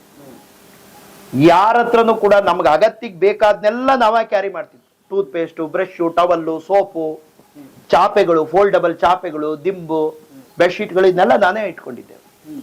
ಎಲ್ಲಾರು ಈ ತರ ಸಿಕ್ಕಿದ್ರೆ ದೇವಸ್ಥಾನ ಹಾಲ್ಗಳು ಸಿಕ್ಕಿದ್ರೆ ಈ ತರ ಹಾಸೋದು ಮಲಗಿಸೋದು ಒಂದು ಫ್ಯಾನ್ ಕೇಳಿದ್ರೆ ಆಯಾಸ ಆದ್ರೆ ಈ ತರದೆಲ್ಲ ನಾನೇ ಒಂದಷ್ಟು ಕ್ಯಾರಿ ಮಾಡ್ತಿದ್ದೆ. ಮತ್ತೆ ಯಾರಿಂದನೂ ಹಣದ ಸಹಾಯ, ಈಗ ಇಂಡಿಯಾ ಅಂತಂದ್ಮೇಲೆ ಅಲ್ಲಿ ಅತಿಥಿಗಳಿಗೆ ಎಲ್ಲಾರು ದೇವಸ್ಥಾನ ಮಠ ಮಾನ್ಯಗಳು ಹೋಗ್ತಿದೀವಿ ಅಂದ್ರೆ ಯಾರಾದ್ರೂ ಯಾತ್ರೆ ಖರ್ಚಿಗೆ ಇಟ್ಕೊಳ್ಳಿ ಉಂಡಿಗೆ. ನಾವೆಲ್ಲೂ ನನ್ನ ಸ್ವಂತ ಶ್ರಮದಿಂದ ಹಣದಿಂದ ನಾನು ಕಷ್ಟಪಟ್ಟು ಸಂಪಾದನೆ ಮಾಡಿರೋ ಹಣದಿಂದ ನಮ್ಮ ತಾಯಿ ಯಾತ್ರೆ ಮಾಡ್ಬೇಕು. ಎಲ್ಲರ ಹತ್ರನೂ ಇಸ್ಕೊಂಡ್ ಮಾಡಿದ್ರೆ ಪುಣ್ಯ ನಷ್ಟ ಆಗುತ್ತೆ, ಕಳಂಕ ಬರುತ್ತೆ, ನೂರಾರು ತರ ಮಾತುಗಳು ಬರುತ್ತೆ. ನನ್ನ ಸ್ವಂತ ಶ್ರಮದ ಹಣದಿಂದ ನಾನು ಯಾತ್ರೆ ಮಾಡಿಸ್ಬೇಕು. ಯಾರಿಂದನೂ ದಾನ ದಕ್ಷಿಣೆ ಏನೂ ತಗೊಳಲ್ಲ, ಒಂದು ತಾಂಬೂಲನೂ ತಗೊಳಲ್ಲ. ಇದು ಯಾಕೆಂದ್ರೆ ರಾಮನ್ ನೀತಿ, ನನ್ನ ನೀತಿ ಅಲ್ಲ. ಶ್ರೀರಾಮ ವನವಾಸಕ್ಕೆ ಹೋಗ್ತಾನಲ್ಲ, ಎಲ್ಲಾರು ಬಂದು ರಾಮ ಬಂದಿಯೇನೆ ಅಂತ ಅವ್ರು ಬೆಳೆದದ್ದು ಮಾಡದ್ದು ಏನ್ ಬೇಕೋ ತಂದ್ಕೊಟ್ರೆ ಅವನೇನ್ ಮಾಡೋನಂತೆ ಅಂದ್ರೆ ಯಾರಿಗೂ ಮುಖಕ್ಕೆ ತಟ್ಟಂತ ನಾವು ತಗೊಳಲ್ಲ ಅಂತ ಹೇಳ್ತಿಲ್ಲ. ಅವ್ರು ಬಂದಿಟ್ಟಾಗ ಅದನ್ನ ಸ್ಪರ್ಶ ಮಾಡೋನಂತೆ. ಆಯ್ತು, ಸ್ವೀಕಾರ ಮಾಡಿದೀನಿ ನಾನು. ಆದ್ರೆ ಗ್ರಹಣ ಮಾಡಲ್ಲ. ನಾನು ವನವಾಸಿ ಆದ್ರಿಂದ ನಂದೇ ಆದ ನಿಯಮಗಳಿದೆ, ಕಂದಮೂಲ ಆಹಾರ ಈ ತರದ್ ತಿನ್ಬೇಕು. ಸೊ ಹಾಗಾಗಿ ನಾನು ಇದನ್ನೆಲ್ಲ ತಗೊಳ್ಳೋ ಹಾಗಿಲ್ಲ, ಸ್ವೀಕರಿಸಿ ನಿಮ್ದೆಲ್ಲ ಸಾರ ರೂಪದಲ್ಲಿ ನನಗೆ ತಲುಪಿದೆ, ಬಟ್ ಆದ್ರೆ ಗ್ರಹಣ ಮಾಡಲ್ಲ ಅಂತ ವಾಪಸ್ ಅವ್ರಿಗೆ ಕೊಟ್ಟು ಯಾವುದನ್ನು ತಗೊಂಡು ಹೋಗ್ತೀನಿ. ಇದು ರಾಮನ್ ನೀತಿ, ಇದನ್ನ ನಾನು ಅಡಾಪ್ಟ್ ಮಾಡ್ಕೊಂಡೆ. ಮತ್ತೆ ಯಾವುದೇ ವಸ್ತು ರೂಪದ ಕಾಣಿಕೆ ಮತ್ತೆ ಯಾವುದೇ ದ್ರವ್ಯಗಳು ಇಲ್ಲಿ ತಿನ್ನೋ ನನ್ಗೆ ಹಕ್ಕಿದೆ ಕಟ್ಕೊಡ್ತೀನಿ ಅಂದ್ರೆ ಇಲ್ಲ, ನನ್ನ ಹಣೆಯಲ್ಲಿ ಬರ್ದಿದ್ರೆ ಅದು ಮುಂದೆ ಸಿಕ್ಕೇ ಸಿಗುತ್ತೆ. ಪರ ಅನ್ನಕ್ಕೆ ಆಸೆ ಪಡ್ತಾರೆ. ಇಲ್ಲಿ ನನ್ನ ಹಕ್ಕಿದೆ, ಇಲ್ಲಿ ಬರ್ದಿದೆ, ಇಲ್ಲಿ ಸಿಗುತ್ತೆ. ಮುಂದಕ್ಕೂ ನನಗೆ ಇಲ್ಲಿ ಲಭ್ಯ ಇದ್ರೆ ಎಲ್ಲ ಒಂದ್ ಕಡೆ ವ್ಯವಸ್ಥೆ. ಮತ್ತೆ ನಮ್ಮ ಭಾರತ ದೇಶದಲ್ಲಿ ಎಲ್ಲೇ ಯಾವ ದೇವಸ್ಥಾನ ಮಠ ಆಶ್ರಮಕ್ಕೆ ಹೋಗೋದ್ರು ಒಂದು ನೈವೇದ್ಯದ ಪ್ರಸಾದ ಅಂತ ಸಿಕ್ಕೇ ಸಿಗುತ್ತೆ. ಹೇಳ್ಬೇಕಷ್ಟೆ, ಅವ್ರ ಹತ್ರ ಹೋಗಿ ಅಪ್ರೋಚ್ ಮಾಡಿ ನಾವು ಈ ತರ ಹೊರಗಡೆಯಿಂದ ಬಂದಿದೀವಿ, ನಮ್ಮ ಪರಿಚಯ ಹೇಳ್ಕೊಂಡು ನಾವು ಯಾತ್ರಿಗಳು ಹೊರಗಡೆ ಎಲ್ಲೂ ತಿನ್ನೋ ಅಭ್ಯಾಸ ಇಲ್ಲ. ಯಾಕೆಂದ್ರೆ ನಮ್ಮ ತಾಯಿ 73 ವರ್ಷ ವಯಸ್ಸಾಗಿದೆ, ಅವ್ರೆಲ್ಲ ಆರೋಗ್ಯ ಚೆನ್ನಾಗಿ ನೋಡ್ಕೋಬೇಕು. ಈ ಉದ್ದೇಶದಿಂದ ಮನೆ ಬಿಟ್ಟು ನಾವು ಯಾತ್ರೆ ಮಾಡ್ಕೊಂಡು ಬಂದಿದ್ದೀವಿ. ಸೊ ವಾಪಸ್ ಹೋಗೋ ತನಕ ನಮ್ಮ ಆರೋಗ್ಯ ರಕ್ಷಣೆ ಮಾಡ್ಕೋಬೇಕು. ಹೇಳಿದಾಗ ನೈವೇದ್ಯದನ್ನ ದೇವ್ರಿಗೆ ಬೇಯಿಸಿರ್ತಾರಲ್ಲ ಏನಾದ್ರೂ ಕೊಡ್ತಾರೆ. ಅಥವಾ ಆ ಪ್ರಾಂತ್ಯಗಳಲ್ಲಿ ಕೆಲವರು ಚಪಾತಿ ಮಾಡ್ತಾರೆ, ಕೆಲವರು ಇನ್ನೇನೋ ಮಾಡ್ತಾರೆ. ಏನಾಗ್ಲಿ ಸಾತ್ವಿಕವಾದ ಒಂದಿಷ್ಟು ಫುಡ್ ಸಿಕ್ಕೇ ಸಿಗುತ್ತೆ. ಅಥವಾ ಎಷ್ಟೋ ಕಡೆ ಅನ್ನದಾನ ದೇವಸ್ಥಾನದಲ್ಲೆಲ್ಲ ಇದ್ದೇ ಇರುತ್ತೆ. ಸೊ ಈ ತರ ಎಲ್ಲ ನಮ್ಗೆ ಕೊಟ್ಟಿರೋದ್ರಿಂದ ನಮ್ಮ ಯಾತ್ರೆಗೆಲ್ಲೂ ಕೂಡ ಅರ್ಚನೆ. ಆಮೇಲೆ ಈ ಆ ಸ್ಕೂಟರ್ನ ಆಯ್ಕೆ ಮಾಡ್ಕೊತೀರಿ, ನಿಮ್ ತಂದೆಯವ್ರು ಕೊಟ್ಟಿದ್ರು. ಯಾಕೆಂದ್ರೆ ತಾಯಿ ಮಗ ಇಬ್ಬರೇ ಹೋಗ್ತಾ ಇದಾರೆ ಅನ್ನೋ ಭಾವನೆ ನಮ್ಮಲ್ಲಿ ಬರಬಾರ್ದು. ನಮ್ಮಮ್ಮ ಯಾವಾಗ್ಲೂ ನಮ್ಮ ಅಪ್ಪನ ಮಿಸ್ ಮಾಡ್ಕೊಳ್ಳೋದು. ಅಯ್ಯೋ ನಿಮ್ಮ ಅಪ್ಪನೂ ಏನು ನೋಡ್ಲಿಲ್ಲ ಕಣೋ, ಬರೀ ಎಲ್ಲ ನಮ್ಗಳ ತಲೆ ಕಾಯೋದ್ರಲ್ಲೇ ಜೀವನ ಕಳೆದೋಯ್ತು. ಅವ್ರು ನಂಬಿಕಸ್ತರು, ಪಾಪ ಎಲ್ಲೂ ಹೋಗ್ಲಿಲ್ಲ, ಎಲ್ಲೂ ಬರ್ಲಿಲ್ಲ. ಸೊ ಹಂಗಾಗಿ ಈ ಸ್ಕೂಟರ್ ಬರೋದ್ರಿಂದ ನಮ್ಮ ಅಪ್ಪನೂ ನಮ್ಮ ಜೊತೆ ಇದ್ದಾರೆ ಅನ್ನೋ ಒಂದು ಭಾವ. ಇಲ್ಲಿವರೆಗೆ ಏನು ತೊಂದರೆ ಆಗಿಲ್ಲ ಆ ಸ್ಕೂಟರ್ ಇಂದ ಹೋಗುವಂಥದ್ದು. ಮತ್ತು ಅಮ್ಮ ಹೇಗೆ ಅದ್ರಲ್ಲಿ ಕೂತ್ಕೋತಾರೆ, ನಮಗೆ ಇಷ್ಟೊತ್ತಿಗೆ ಕೂತ್ಕೊಂಡ್ರೆ ನನ್ನ ನೋವು ಶುರು ಆಗಿದೆ. ಇಲ್ಲ, ಅದೇ ಹೇಳದ್ನಲ್ಲ, ಅವ್ರು ಯಾವುದೇ ಸುಖದ ಸಾಧನಗಳು ಅಡ್ಜಸ್ಟ್ ಆಗಿಲ್ದೆ ಇರೋದ್ರಿಂದ ಅವ್ರು ಇವತ್ತು ನನಗಿಂತ 10 ಪಟ್ಟು ನಮ್ಮಮ್ಮ ಸ್ಟ್ರಾಂಗ್ ಇದೆ, ನನಗಿಂತ 10 ಪಟ್ಟು. ಅವ್ರ ಉತ್ಸಾಹ ನೋಡಿ ನನಗೆ ಪ್ರೇರಣೆ ಅದು. ನಾನು ಯಾವಾಗ್ಲೂ ನಮ್ಮ ಅಮ್ಮನ್ನ ಅನುಸಂಧಾನ ಇಟ್ಕೊಂಡಿದ್ದೀನಿ, ಗಮನಿಸ್ತಾ ಇರ್ತೀನಿ. ಅವ್ರ ಜೊತೆಲಿ ಇರ್ತೀನಲ್ಲ 24 ಗಂಟೆ, ಅವ್ರ ಸೇವೆಗೆ, ತಾಯಿ ಜೀವನಕ್ಕೆ ನಾನು ಬಂದ್ಬಿಟ್ಟಿರೋದ್ರಿಂದ ಅವ್ರು ನನಗಿಂತ 10 ಪಟ್ಟು ಸ್ಟ್ರಾಂಗ್ ಇದ್ದಾರೆ. ಹಿಂದಿನ ಕಾಲದಲ್ಲಿ ಅಷ್ಟೆಲ್ಲ ಕೆಲಸಗಳು ಮಾಡಿ ಹತ್ತು ಇಳಿದು ಕೂತ್ಕೊಂಡು ನಿಂತ್ಕೊಂಡು ಎದ್ದು ಇಳಕಿ ಮಾಡಿರೋದ್ರಿಂದ ಎಲ್ಲೂ ಕೂಡ ಇವತ್ತಿನವರೆಗೂ ನಮ್ಮ ಅಮ್ಮಂಗೆ ಒಂದು ದಿನ ನಿತ್ಯ 2 ಕಿಲೋಮೀಟರ್ ಇಲ್ಲೇ ವಾಕ್ ಮಾಡಿಸ್ತೀನಿ ದೇವಸ್ಥಾನ ಸುತ್ತ. ದೇವ್ರ ಮೇಲೆ ಹೂ ತಪ್ಪಿದ್ರು ವಾಕಿಂಗ್ ಮಾತ್ರ ಬಿಡಲ್ಲ. ಯಾಕೆಂದ್ರೆ ನಂಗೆ ಆಸೆ ಕೊನೆಯವರೆಗೂ ನಮ್ಮ ಅಮ್ಮನ್ನ ಫಿಟ್ ಆಗಿ ಇಟ್ಕೋಬೇಕು ಅಂತ, ಬರೀ ಫಿಸಿಕಲಿ ಮೆಂಟಲಿ 2 ಕಡೆಯಿಂದನೂ ಫಿಟ್ ಆಗಿ ಇಟ್ಕೋಬೇಕು ಅಂತ ಆಸೆ. ಎಷ್ಟೋ ಸಂದರ್ಭದಲ್ಲಿ ಏನಾಗುತ್ತೆ, ವಯಸ್ಸಾದ ಕಾಲದಲ್ಲಿ ಸಂಬಂಧಪಟ್ಟವರು ಮಕ್ಕಳುಗಳು ಕೇರ್ ತಗೊಳ್ಳಿಲ್ಲ ಅಂದ್ರೆ ಅವ್ರಿಗೊಂಥರ ಮೈಂಡ್ ಅಲ್ಲಿ ಒಂಥರ ನಾವೇನೋ ಮಾತಾಡೋದು, ಅವ್ರೇನೋ ಅರ್ಥ ಮಾಡ್ಕೊಳ್ಳೋದು, ಹಿಂಗಾಗ್ಬಿಡುತ್ತೆ. ಫಿಟ್ ಆಗಿರ್ಬೇಕು ನಮ್ಮಮ್ಮ. ಅದಕ್ಕೋಸ್ಕರ ಅವ್ರನ್ನ ಪ್ರೀತಿಯಿಂದ ಯಾವಾಗ್ಲೂ ಅವ್ರ ಹತ್ರ ಕೂತ್ಕೊಂಡು ಮಾತಾಡಿ, ಮತ್ತೆ ಫಿಸಿಕಲ್ ಆಗಿ ಮೆಂಟಲಿ. ಫಿಸಿಕಲ್ ಆಗು ಅಷ್ಟೇ, 2 ಕಿಲೋಮೀಟರ್, ಈಗ ಎಲ್ಲಾರು 2 ಕಿಲೋಮೀಟರ್ ವಾಕ್ ಮಾಡ್ಬೇಕು. ಅಯ್ಯೋ ನಂಗೆ ಆಗಲ್ಲಪ್ಪ ಹೋಗಲ್ಲಪ್ಪ ಅನ್ಬಾರ್ದು, ಎಸ್ ನಡಿ ಹೋಗೋಣ ಅನ್ನೋ ತರ ಇರ್ಬೇಕು. ಅದಕ್ಕೆ ನಿತ್ಯ 2 ಕಿಲೋಮೀಟರ್ ಈ ಪಾರ್ಕನ್ ಸುತ್ತಮುತ್ತನೇ ವಾಕ್ ಮಾಡ್ತೀವಿ. ಅಮ್ಮ ಹೇಳಿ, ನಿಮ್ಮ ಆರೋಗ್ಯದ ಗುಟ್ಟೇನು? ಅದೇ ಈಗ ನನ್ನ ಮಗ ಹೇಳೋದ್ ವಾಕಿಂಗ್ ಮಾಡ್ತೀವಿ. ಆಮೇಲೆ ಯಾವುದು ಕಾಫಿ ಟೀ ಹಾಲು ಇದೆಲ್ಲ ಕುಡಿಯಲ್ಲ ನಾವು. ಕಾಫಿ ಕುಡಿಯಲ್ಲ, ಬೆಳಗಾಯ್ತಲೆ ಕುಡಿತಾರಲ್ಲ ಈಗ. ಕಾಫಿ ಟೀ ಹಾಲೆಲ್ಲ ಒದ್ಬಿಟ್ಟ, ಯಾವ್ದೋ ಪಾನೀಯಗಳು ಇಲ್ಲ. ಜ್ಯೂಸು ಕೋಕೋ ಕೋಲಾ ಎಲ್ಲ ಕೊಡ್ತಾರಲ್ಲ, ಒಂದೂ ಕುಡಿಯಲ್ಲ ನಾವು. ಹಾಗಾಗಿ 2 ಹೊತ್ತು ಸಾತ್ವಿಕ ಆಹಾರ. ಬೆಳಗ್ಗೆ ಒಂದು 12 ಗಂಟೆ, 11 ತಿರ್ಗಾ ಸಂಜೆ 7 ಗಂಟೆಗೆ ಮಾಡ್ಕೊಂಡ್ಬಿಡ್ತೀವಿ. ಈಗ ಏನಾಗಿದೆ ಸ್ವಲ್ಪ ಈ ಅಲ್ಲಿ ಇಲ್ಲಿ ನಮ್ಮನ್ನ ಕರೀತಾರಲ್ಲ, ಇನ್ವೈಟ್ ಮಾಡ್ತಾರೆ, ಇಲ್ಲೆಲ್ಲರೂ ಹೋಗ್ತಾ ಇರ್ತೀವಿ ಫಂಕ್ಷನ್, ಅಲ್ಲಿ ಸ್ವಲ್ಪ ಆಗುತ್ತೆ. ಆದ್ರಿಂದ ಅದನ್ನೇನಿಲ್ಲ, ಒಂದ್ ಸ್ವಲ್ಪ ಎಷ್ಟು ಬೇಕೋ ಅಷ್ಟು ಸ್ವಲ್ಪ ಮಿತವಾಗಿ ತಿನ್ಕೊಂಡಿರ್ತೀವಿ. ನಾವು ನೋಡಿ ಮನೆಗೆ ಬಂದ್ಮೇಲೆ ನಾವು ಮುದ್ದೆ ಊಟ ಮಾಡೋದು, ಮುದ್ದೆ ಚಪಾತಿ. ನನ್ನ ಮಗ ಅಂತೂ ಅವನು ಸ್ವಲ್ಪನೂ ಅನ್ನ ಹಾಕೊಳ್ಳೋದೇ ಇಲ್ಲ, ಮುದ್ದೆ ಚಪಾತಿ. ಹೀಗೆ ಈ ತರ ಕಂಟ್ರೋಲ್ ಅಲ್ಲಿ ಇರ್ತೀವಿ. ಹೊರಗಡೆ ಹೋದಾಗ ಒಂಚೂರು ತಿಂದಿರ್ತೀವಿ, ಮನೆಗೆ ಬಂದಾಗ ಆ ತರ ಕಂಟ್ರೋಲ್ ಮಾಡ್ಕೊಂಡಿರ್ತೀವಿ. ಅಲ್ಲಿ ರಾತ್ರಿ ಯಾತ್ರೆ ಸಮಯದಲ್ಲೂ ಅಷ್ಟೇನೆ, ಯಾವುದು ಸಿಕ್ಕಾಬಟ್ಟೆ ತಿನ್ನೋದು, ಕುಡಿಯೋದು, ಆ ಬೇಕರಿ ಐಟಮ್ ಮಾರೋದು ಒಂದೂ ಇಲ್ಲ. 2 ಹೊತ್ತೆ ಅಲ್ಲೂ ದೇವಸ್ಥಾನದ ಪ್ರಕಾರ ಹೇಳಿದ್ವಲ್ಲ, ದೇವಸ್ಥಾನ, ಮಂದಿರ, ಆಶ್ರಮ. ಕೆಲವರು ಭಕ್ತರು ಕೂಡ ಮನೆಗೂ ಕರೆದಿದ್ದಾರೆ, ಅಂತವ್ರ ಮನೇನೂ 2 ಹೊತ್ತೆ, ಬೆಳಗ್ಗೆ ರಾತ್ರಿ.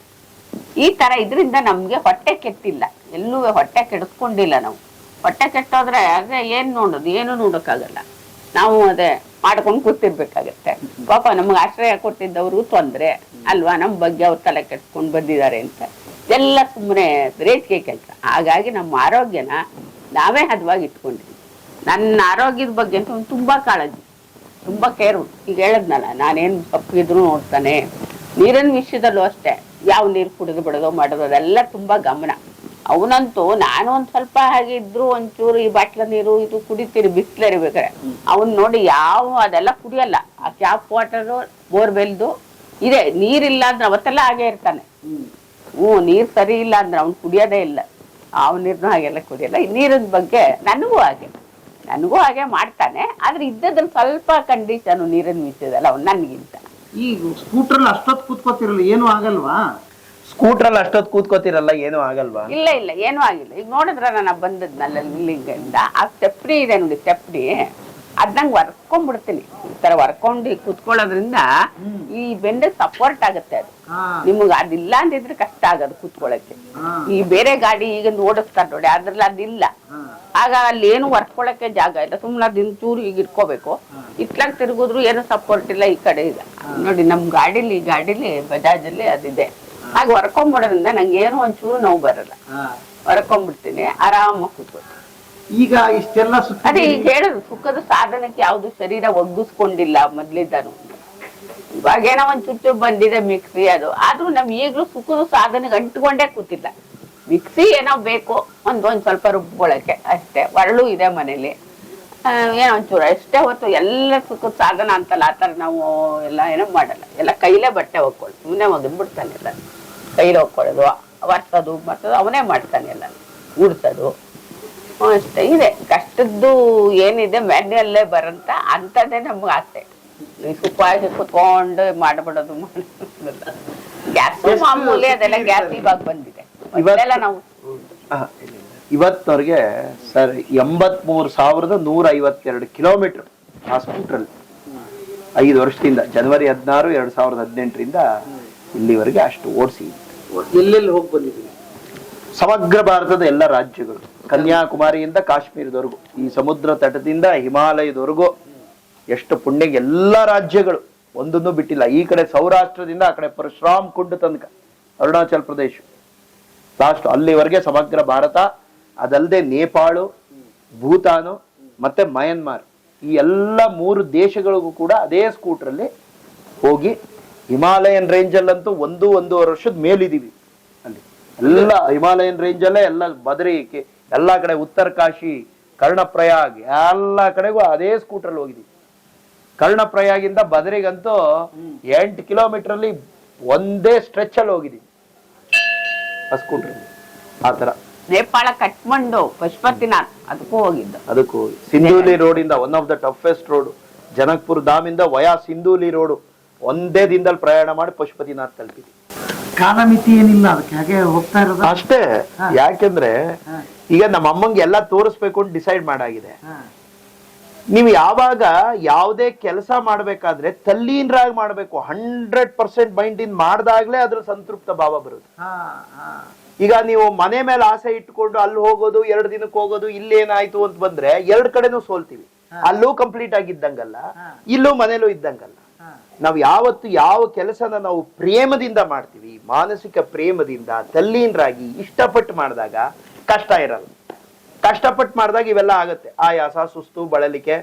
ಇಷ್ಟಪಟ್ಟು ಮಾಡಿದಾಗ ಯಾವುದೇ ಸುಸ್ತು, ಸಂಕಟ, ಆಯಾಸ, ಬಳಲಿಕೆ ಏನೂ ಬರಲ್ಲ. ಇನ್ನು ಆ ಕೆಲಸ ಮಾಡೋದ್ರಿಂದನೇ ಹೆಚ್ಚು ಉತ್ಸಾಹ, ಹೆಚ್ಚು ಎನರ್ಜಿ ಜನರೇಟ್ ಆಗುತ್ತೆ ನಮ್ಮೊಳಗಿಂದ. ಯಾವ ಕೆಲಸನ ನಾವು ಇಷ್ಟಪಟ್ಟು ಮಾಡ್ತೀವಿ, ಪ್ರೇಮದಿಂದ ಮಾಡ್ತೀವಿ. ಹಾಗಾಗಿ ತಲ್ಲೀನರಾಗಿ ಮಾಡ್ಬೇಕು. ಚಿತ್ತ ಆ ಕಡೆ ಈ ಕಡೆ ಏನಿಲ್ಲ, ಮನೆ ಕಂಪ್ಲೀಟ್ ಬೀಗ ನೋಡಿದ್ರಲ್ಲ, ಬೀಗ ಹಾಕೊಂಡು ಹೋದ್ಮೇಲೆ ವಾಪಸ್ ಬಂದ್ ಬೀಗ ತೆಗೆದ್ಮೇಲೆ ಅದ್ ನಮ್ಮನೆ. ಇಲ್ಲ ಅಂದ್ರೆ ಅಲ್ಲಿವರೆಗೂ ಮನೆ ಕಡೆ ಊರಿನ ಕಡೆ, ಅಯ್ಯೋ ನನ್ ಎಲ್ಲಿ ಹೋಯ್ತೀನೋ be a Roman in Rome, ಎಲ್ಲೆಲ್ಲಿ ಹೋಗ್ತೀನೋ ಅವರೇ ನನ್ನ ಜನಗಳು, ಅವರೇ ನನ್ನ ಅಣ್ಣ ತಮ್ಮಿಂದ್ರು, ಅವ್ರ ಜೊತೆ be a Roman in Rome. ಅಲ್ಲಿರೋದು ಇಲ್ಲಿದ್ ಯೋಚನೆ ಮಾಡೋದು, ಇಲ್ಲಿರೋದು ಅಲ್ಲಿದ್ ಯೋಚನೆ ಮಾಡೋದು, ಇದರಿಂದ ತೃಪ್ತಿ ಸಿಗಲ್ಲ. ಹಂಗಾಗಿ ಎಲ್ಲ ಯಾಕೆಂದ್ರೆ ವಿಶ್ವ ಬಂಧುತ್ವ ಎಲ್ಲ ನಾವೆಲ್ಲೆಲ್ಲಿ ಹೋಗ್ತೀವಿ, ಒಬ್ಬ ಮಹಾತ್ಮ ಆದವನು ಎಲ್ಲೆಲ್ಲಿ ಹೋಗ್ತಾನೋ ಎಲ್ಲ ತನ್ನ ಸ್ವಂತ ನಾವೆಲ್ಲ ಒಂದೇ ದೇಶಕ್ಕೆ ಸೇರಿದವ್ರು. ಅಸ್ಸಾಂಗೆ ಹೋಗ್ತೀವಾ, ಹಿಮಾಚಲ್ಗೆ ಹೋಗ್ತೀವಾ, ಕಾಶ್ಮೀರ, ಎಲ್ಲ ನಾವು ಒಂದೇ ದೇಶದವರು, ನಾವೆಲ್ಲ ಭಾರತಕ್ಕೆ ಸೇರಿರೋರು, ಎಲ್ಲ ನನ್ನ ಅಣ್ಣ ತಮ್ಮಿಂದ್ರು, ನಾವೆಲ್ಲ ಆ ಭಾವನೆಯಿಂದ ನಾನು ವರ್ತಿಸ್ತೀನಿ. ಹೇಗಿರ್ತಿ ನಿಮ್ಮನ್ನ ಈಗ ಗುರ್ತಿಡಿತಾರೆ, ಎಲ್ಲ ಜನ ಗುರ್ತಿರಿ, ಪರಿಚಯ ಆಗಿದ್ದೀರಿ, ಆ ಸತ್ಕಾರಗಳು ಅಥವಾ ಅಲ್ಲಿ ಜನರ ಪ್ರೀತಿ ಅದನ್ನೆಲ್ಲ ನೋಡಿದಾಗ ಏನ್ ಅನ್ಸುತ್ತೆ? ಎಲ್ಲ ಸಂತೋಷ ಆಗುತ್ತೆ. ಎಂತ ಒಂದು ಸದಾಚಾರ ಸಂಪನ್ನರು. ಇವನ್ ಒಂದೊಂದು ಹಳ್ಳಹಳ್ಳಿಲೂ ಕೂಡ ಎಷ್ಟು ಆಧ್ಯಾತ್ಮಿಕ ಜ್ಞಾನ ಇದೆ. ತೃಪ್ತಿ ಅಂದ್ರೇನು, ಆತ್ಮ ತೃಪ್ತಿ ಅಂದ್ರೇನು, ಎಲ್ಲ ಗೊತ್ತಿಳುವಳಿಕೆ ಇದೆ. ನಮ್ಮ ಒಂದು ವಿಲೆ ಹಳ್ಳಿಲಿರೋ ಜನಗಳಿಗೂ ಕೂಡ ಆಧ್ಯಾತ್ಮ ಜ್ಞಾನ ವೈಭವ ಅಷ್ಟಿದೆ ಎಲ್ಲ. ಅಂದ್ರೆ ನಮ್ದು ಎಂತ ಒಂದು Indian, the way of Indian life ಎಂತ ಒಂದು ಶ್ರೀಮಂತವಾಗಿದೆ. ಎಷ್ಟು ಈ ಮಣ್ಣಲ್ಲಿ ಹುಟ್ಟೋದು, ಇದನ್ನೆಲ್ಲ ಆಚರಣೆನ ಅನುಭವಿಸೋದು, ಒಬ್ಬ ಮನುಷ್ಯ ಸಾರ್ಥಕವಾಗಿ ಜೀವನ ಕಳೆಯೋದಕ್ಕೆ ಬೇಕಾದ ಎಲ್ಲ ವಿಚಾರಧಾರೆಗಳು ಈ ಮಣ್ಣಲ್ಲಿದೆ. ಎಲ್ಲರೂ ಸಾಧು ಸಂತರು ಸತ್ಪುರುಷರು ಎಲ್ಲರೂ ಅದನ್ನೇ ಮಾಡೋದು. ಬಹುರತ್ನಾನಿ ವಸುಂಧರ ಅಂತ. ಮತ್ತೆ ಪ್ರತಿಯೊಬ್ರು ಯೂನಿಕ್ ಸರ್. ಎಲ್ಲ ಒಬ್ರನ್ನೇ ನಾವು ಎಲ್ಲರೂ ಈ ಮಣ್ಣಲ್ಲಿ ಹುಟ್ಟಿರೋ ಪ್ರತಿಯೊಬ್ರು ಕೂಡ ಯೂನಿಕ್. ಎಲ್ಲರಲ್ಲೂ ಅವರಲ್ಲೂ ಒಂದು ಅದ್ವಿತೀಯದ ಯಾವುದೋ ಒಂದು ಪ್ರತಿಭೆ, ಒಂದು ತಿಳ್ಕೊಳ್ಳೋದು ಇದ್ದೇ ಇರುತ್ತೆ. ಮತ್ತೆ ನಾನೇನು ಅಂದ್ರೆ ಜನಗಳೇ ದೇವ್ರನ್ನ ನೋಡೋದು.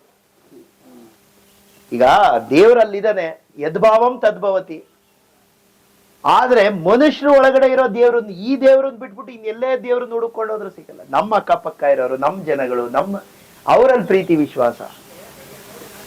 ಯಾವತ್ತು ಜಗತ್ನಲ್ಲಿ ಶ್ರೇಷ್ಠವಾದ ಸುಖ ಯಾವುದು ಅಂದ್ರೆ ನಮ್ಮ ಹತ್ರ ಇರೋ ಪ್ರೀತಿ ವಿಶ್ವಾಸನ ಇನ್ನೊಬ್ರ ಜೊತೆ ಅಂದ್ಕೊಂಡಾಗ ಸಿಗುವಂತ ಸುಖ ಇದೆಯಲ್ಲ, ಅದು ಶ್ರೇಷ್ಠವಾದ ಸುಖ. ಹಂಗೆ ನನಗೆ ಜನಗಳ ಕಂಡ್ರೆ ಏನೋ ಒಂದು, ಅದು ನಾನು ಯುವಕರ ಪ್ರೇಮಿ, ನಾನು ಯೂತ್ ಲವರ್. ನನ್ಗೆ ಯಾರಾದ್ರೂ ಹುಡುಗರು, ನನ್ಗೆ ಅದಕ್ಕೆ ಜೆಂಡರು ಅಂತ ಏನಿಲ್ಲ, ಹುಡುಗರನ್ನೇ ಮಾತಾಡಿಸ್, ಯಾರೇ ಬಂದ್ರು ಯುವಕರ ಪ್ರೇಮಿ, ಅವ್ರನ್ನೆಲ್ಲ ತಲೆ ಬಿಸಿ ಮಾಡೋದೇ ನನ್ ಕೆಲಸ. ಏನಾರು ಒಂದು ಅವ್ರನ್ನ ಮೈ ಮುಟ್ಟಿ ಕೈ ಮುಟ್ಟಿ ತಲೆ ಸೌರಿ ಮಾತಾಡ್ಸೋದೇ ನನ್ಗೊಂದು ಆನಂದ. ಅವ್ರನ್ನ ಏನಾರು ಒಂದು ವಿಚಾರಕ್ಕೆ ಹಚ್ಚಬೇಕು, ಅವ್ರು ತಿಳ್ಕೋಬೇಕು. ನಾನು ಯುವಕರ ಪ್ರೇಮಿ. ಎಲ್ಲೇ ಹೋದ್ರು ಯುವಕರು ಸಂವಾದ ಇಟ್ಟಾಗ ಸ್ವಲ್ಪ ಅವ್ರನ್ನ ತಲೆ ಬಿಸಿ ಮಾಡೋದು. ಮತ್ತೆ ಒಳ್ಳೆ ಪಾಯಿಂಟಿಗೆ ಬಂದ್ರಿ. ಹಾಗಾದ್ರೆ ಯುವಕರು ನೋಡ್ತಾ ಇದಾರೆ, ಆಕ್ಚುಲಿ ಲೈಫ್ ಅಂದ್ರೆ ಇನ್ನೊಂದ್ 2 ಸೆಂಟೆನ್ಸ್ ಎಲ್ಲ ಅವ್ರು ಅರ್ಥ ಮಾಡ್ಕೋಬೇಕಾಗಿ. ಜೀವನ ಅಂದ್ರೆ ಏನು ಏನು ಅಂತಂದ್ರೆ, ಹುಟ್ಟುಬಿಟ್ಟಿದೀವಿ ಮಣ್ಣಲ್ಲಿ. ನಾವು ಇರೋ ಹುಟ್ಟದ ಮನೆಗೆ, ನಮ್ಮ ತಂದೆ ತಾಯಿಗಳಿಗೆ, ನಮ್ಮನ್ನು ಬೆಳೆಸಿದವ್ರಿಗೆ, ನಮ್ಮ ಪರಿಸರಕ್ಕೆ, ಒಟ್ಟಾರೆಯಾಗಿ ತನ್ಮೂಲಕ ನಮ್ಮ ರಾಷ್ಟ್ರಕ್ಕೆ ಹಿತ ಆಗುವಂಗ್ ನಡ್ಕೊಳ್ಳೋದೇ ಜೀವನ ಅನ್ನೋದು ನನ್ನ ಇದು. ಹುಟ್ಟದ ಮನೆಗೆ ಕೀರ್ತಿ ತರಬೇಕು. ಎಲ್ಲರೂ ನಮ್ಮ ತಂದೆ ತಾಯಿಗಳು ನೋಡಿದ್ರೆ, ಅಪ್ಪ ಜಗತ್ನಲ್ಲಿ ಎಂತ ಮಹಾತ್ಮನ್ ಕೊಟ್ಟಿಯಪ್ಪ, ಇನ್ನೇನೂ ಬೇಡ ನನ್ಗೆ, ಇಂಥ ಒಬ್ಬ ಮಹಾತ್ಮನ್ ನನ್ನ ಹೊಟ್ಟೆಲ್ ಹುಟ್ಟಿಲ್ಲಪ್ಪ, ಅದೇ ನನ್ಗೆ ಆನಂದ ಅಂತ ನಮ್ಮ ತಂದೆ ತಾಯಿಗಳು ನಮ್ಮ ಬಗ್ಗೆ ಹೆಮ್ಮೆ ಪಟ್ಕೋಬೇಕು. ನಮ್ಮ ತಂದೆ ತಾಯಿಗಳ ಬಗ್ಗೆ ನಾವು ಹೆಮ್ಮೆ ಪಟ್ಕೋಬೇಕು. ಈಗ ಫಾರ್ ಎಕ್ಸಾಂಪಲ್ ನಾನೇನಾದ್ರು ಗೃಹಸ್ಥಾಶ್ರಮ, ನನ್ನ ಮಕ್ಳುಗಳಯ್ಯಪ್ಪ, ನನ್ನಪ್ಪ ಎಂತ ಋಷಿನಪ್ಪ, ಎಂತ ತ್ಯಾಗಿಯಪ್ಪ, ಎಂತ ಸತ್ಪುರುಷ ಸಜ್ಜನ ನಮ್ಮಪ್ಪ ಅಂತ, ಅಯ್ಯೋ ಇಂಥ ಅಪ್ಪನ ಹೊಟ್ಟೆಲ್ ನಾನು ಹುಟ್ಟಿಸ್ತೀಯಲ್ಲಪ್ಪ, ನನಗಿನ್ನೇನೂ ಬೇಡ, ಇಂಥ ತಂದೆ ತಾಯಿಗಳು ಕೊಟ್ಟಿಯಲ್ಲ ಅಷ್ಟೇ ಸಾಕು ಅಂತ ಪರಸ್ಪರ. ಅದು ತಂದೆ ತಾಯಿಗಳು ಮಕ್ಕಳ ಬಗ್ಗೆ ಹೆಮ್ಮೆ ಪಟ್ಕೋಬೇಕು, ಮಕ್ಕಳುಗಳು ಹೆಮ್ಮೆ. ಆ ತರ ಒಂದು ಸಮಾಜನ ನಾವು ಬಿಟ್ಟು ಹೋಗ್ಬೇಕು. ನಮ್ಮ ಸ್ಥಾನಗಳ ಅರ್ಥ ಮಾಡ್ಕೊಂಡು ನಾವು ಆ ತರ ಬದುಕ್ಬೇಕು. ಯಾಕೆ ಅದಕ್ಕೆ ಬೇಕಾದ ವಿಚಾರಗಳೆಲ್ಲ ಇಲ್ಲಿದೆ, ಸ್ವಲ್ಪ ತಿರುಗಿ ನೋಡ್ಬೇಕು. ಈ ತರ ಮಾಡ್ಬೇಕು. ಬರೀ ದುಡ್ಡು ಕೊಟ್ಟು ಸಬಲ ಮಾಡೋದಲ್ಲ, ವಿಚಾರ ಶಕ್ತಿ ತುಂಬಬೇಕು. ವಿಚಾರ ಶಕ್ತಿ ಬಂದಾಗ ಅದನ್ನ ಅವರೇ ಜನರೇಟ್ ಮಾಡ್ಕೋತಾರೆ, ಜ್ಞಾನ ಇರುತ್ತೆ. ಬಟ್ ಎಷ್ಟು ಪ್ರೇರಣೆ ಕೊಡಬೇಕು ಅಷ್ಟು ಪ್ರೇರಣೆ ನಮ್ಮ ಸಮಾಜದಿಂದನೂ ಆಗಬೇಕು. ನಿಮ್ಮ ಬಾಲ್ಯ ಹೇಗಿತ್ತು, ಹೇಗೆ ಜರ್ನಿ ಟರ್ನ್ ಆಯ್ತು ಅನ್ನೋದು ಕುತೂಹಲ ನನಗೆ. ನಮ್ಮ ಬಾಲ್ಯ ಎಲ್ಲ ನಾವು ಶ್ರೀರಂಗಪಟ್ಟಣದಲ್ಲಿ, ಯಾಕೆಂದ್ರೆ ನಮ್ಮ ತಂದೆಯವರು ಶ್ರೀ ದಕ್ಷಿಣಾಮೂರ್ತಿಗಳು ಅಂತ, ಅವ್ರು ಏನು ಅಂದ್ರೆ ಸ್ಟೇಟ್ ಗೌರ್ಮೆಂಟ್ ಅಫಿಷಿಯಲ್, ಅರಣ್ಯ ಇಲಾಖೆಯಲ್ಲಿ ಇದ್ರು. ಅವ್ರಿಗೆ 3 ವರ್ಷಕ್ಕೂ ವರ್ಗ ಆಗೋದು. ನಾನು 2ನೇ ಕ್ಲಾಸ್ ತನಕ ಈ ಗುಂಡ್ಲುಪೇಟೆ ಹತ್ರ ಉದ್ಬೂರು ಅಂತಿದೆ, ಸಾರಿ ಗುಂಡ್ಲುಪೇಟೆ ಅಲ್ಲ, HD ಕೋಟೆ, HD ಕೋಟೆ ಹತ್ರ ಉದ್ಬೂರು ಅಂತಿದೆ, ಅಲ್ಲಿ 2ನೇ ಕ್ಲಾಸ್ ವರೆಗೆ ಅಲ್ಲಿ ಓದ್ದೆ. 3ನೇ ಕ್ಲಾಸ್ಗೆ ನಾವು ಶ್ರೀರಂಗಪಟ್ಟಣಕ್ಕೆ ಬಂದು ನಮ್ಮ ತಂದೆಯವ್ರಿಗೆ ವರ್ಗ ಆಯ್ತು. ಸೊ ಸೊ ನನ್ನ ಬಾಲ್ಯ ಎಲ್ಲ ತುಂಬಾ ಸುಂದರವಾದ ಬಾಲ್ಯ. ಅಲ್ಲಿ ಗರ್ಲ್ಸ್ ಮಿಡ್ಲ್ ಸ್ಕೂಲ್ ಹಿಂಭಾಗ ಇದ್ದೆ. ಅಲ್ಲಿ ನಮ್ಗೆ ಅವಾಗ ಫಸ್ಟ್ ನಮ್ಮನೆ ಬಾಡಿಗೆ ಕೊಟ್ಟವರು ಸಾವಿತ್ರಮ್ನವರು ಅಂತ, ಗಾರೆ ಲಕ್ಕೆಗೌಡ ಬೀದಿ ಅಂತ. ಪಾಪ ತುಂಬಾ ನಮ್ಗೆ ಮೊಟ್ಟ ಮೊದಲು ಶ್ರೀರಂಗಪಟ್ಟಣದಲ್ಲಿ ನಾವು ಅವ್ರ ಮನೆಗೆ ಬಾಡಿಗೆಗೆ ಬಂದದ್ದು. ಈಗ ಸ್ವಂತ ಮನೆ ನಾವೇ ಕಟ್ಕೊಂಡ್ಬಿಡು ಅಲ್ಲಿ ಇದೆ ಒಂದು. ಸೊ ಫಸ್ಟ್ ನಾವ್ ಅಲ್ಲಿಗೆ ಬಂದೋ, ಆ ವಟಾರಕ್ಕೆ ಬಂದೋ, ಎಲ್ಲ ಬೀದಿಲಿ ಎಲ್ಲರೂ ಅನ್ಯೋನ್ಯವಾಗಿ ಒಂಥರ ಒಂದೇ ಕುಟುಂಬದವ್ರ ತರ ಇದ್ದೋ. ನಮ್ಗೆಲ್ಲ ತುಂಬಾ ಬೇಕಾದವರು ಅಲ್ಲಿ ಜನಗಳೆಲ್ಲ ನಮ್ಮ ತಂದೆನ, ನಮ್ಮ ತಾಯಿನ, ಇಡೀ ನಮ್ಮ ಪರಿವಾರದವ್ರನ್ನೇ ಪ್ರೀತಿಸೋದು. ನಮ್ಮ ಅಪ್ಪ ಏನು ಅಂದ್ರೆ ಒಂದು ದೊಡ್ಡ ಆಲದ ಮರದ ತರ ಇದ್ರು. ಹಿಂಗೆ ಒಂದು ಹಣ್ಣುಗಳನ್ನ ತುಂಬಿಕೊಂಡಿರೋ ಮರ ಎಲ್ಲರನ್ನೂ ಕರೆಯುತ್ತೆ, ಎಲ್ಲಾರು ಬರ್ತಾರೆ, ಆ ಮರದ ಕೆಳಗಡೆ ಕೂತ್ಕೋತಾರೆ, ಆ ನೆರಳಲ್ಲಿ ಕೂತ್ಕೋತಾರೆ, ಅಲ್ಲಿರೋ ಹಣ್ಣುಗಳು ತಿಂತಾರೆ. ಆಮೇಲೆ ಅವ್ರ ಪಾಡಿಗವರು ಎಷ್ಟೊತ್ತು ಬೇಕೋ ಅಷ್ಟೊತ್ತು ಅಲ್ಲಿ ವಿಶ್ರಾಮ ಮಾಡ್ತಾರೆ, ಹೋಗ್ತಾರೆ. ಹಂಗೆ ನಮ್ಮ ತಂದೆನೂ ಕೂಡ ಇಡೀ ನಮ್ಮ ಪರಿವಾರದಲ್ಲಿ ನಾನು ಹಿರಿ ಮಗ ಆದ್ರಿಂದ ನಮ್ಮ ತಂದೆಗೆ ಒಂದು ಸ್ಟಾರ್ಡಮ್ ಬಂದ್ಬಿಡ್ತು ನಾನು ಹುಟ್ಟಿದ ಮೇಲೆ.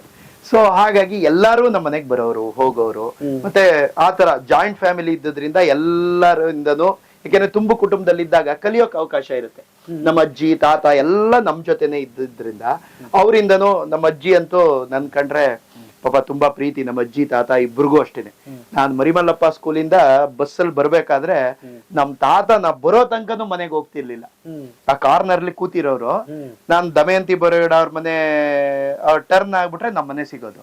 ನಮ್ ತಾತ ಸ್ವಲ್ಪ ಬಸ್ ಹೆಚ್ಚು ಕಮ್ಮಿ ಆಗಿ ಒಂದೊಂದ್ ಟೈಮ್ ಬರೋದು 6-6:30 ಎಲ್ಲ ಆಗ್ತಿತ್ತು. ನಾನ್ ಬಂದ ಮೇಲೆ ನನ್ ತಾತ ನಮ್ ಹಿಂದೆ ಬರೋರು. ಆ ವಯಸ್ಸಲ್ಲಿ ನಮಗ್ ಗೊತ್ತಾಗ್ತಿರ್ಲಿಲ್ಲ. ಈಗ ಮೆಚುರಿಟಿ ಬಂದಿದೆಯಲ್ಲ, ಈಗ ನೆನೆಸ್ಕೊಂಡ್ರೆ ಅವರೆಲ್ಲ ಎಷ್ಟು ಅಂತಃಕರಣ ತೋರ್ಸಿದ್ರು ನನ್ ಮೇಲೆ.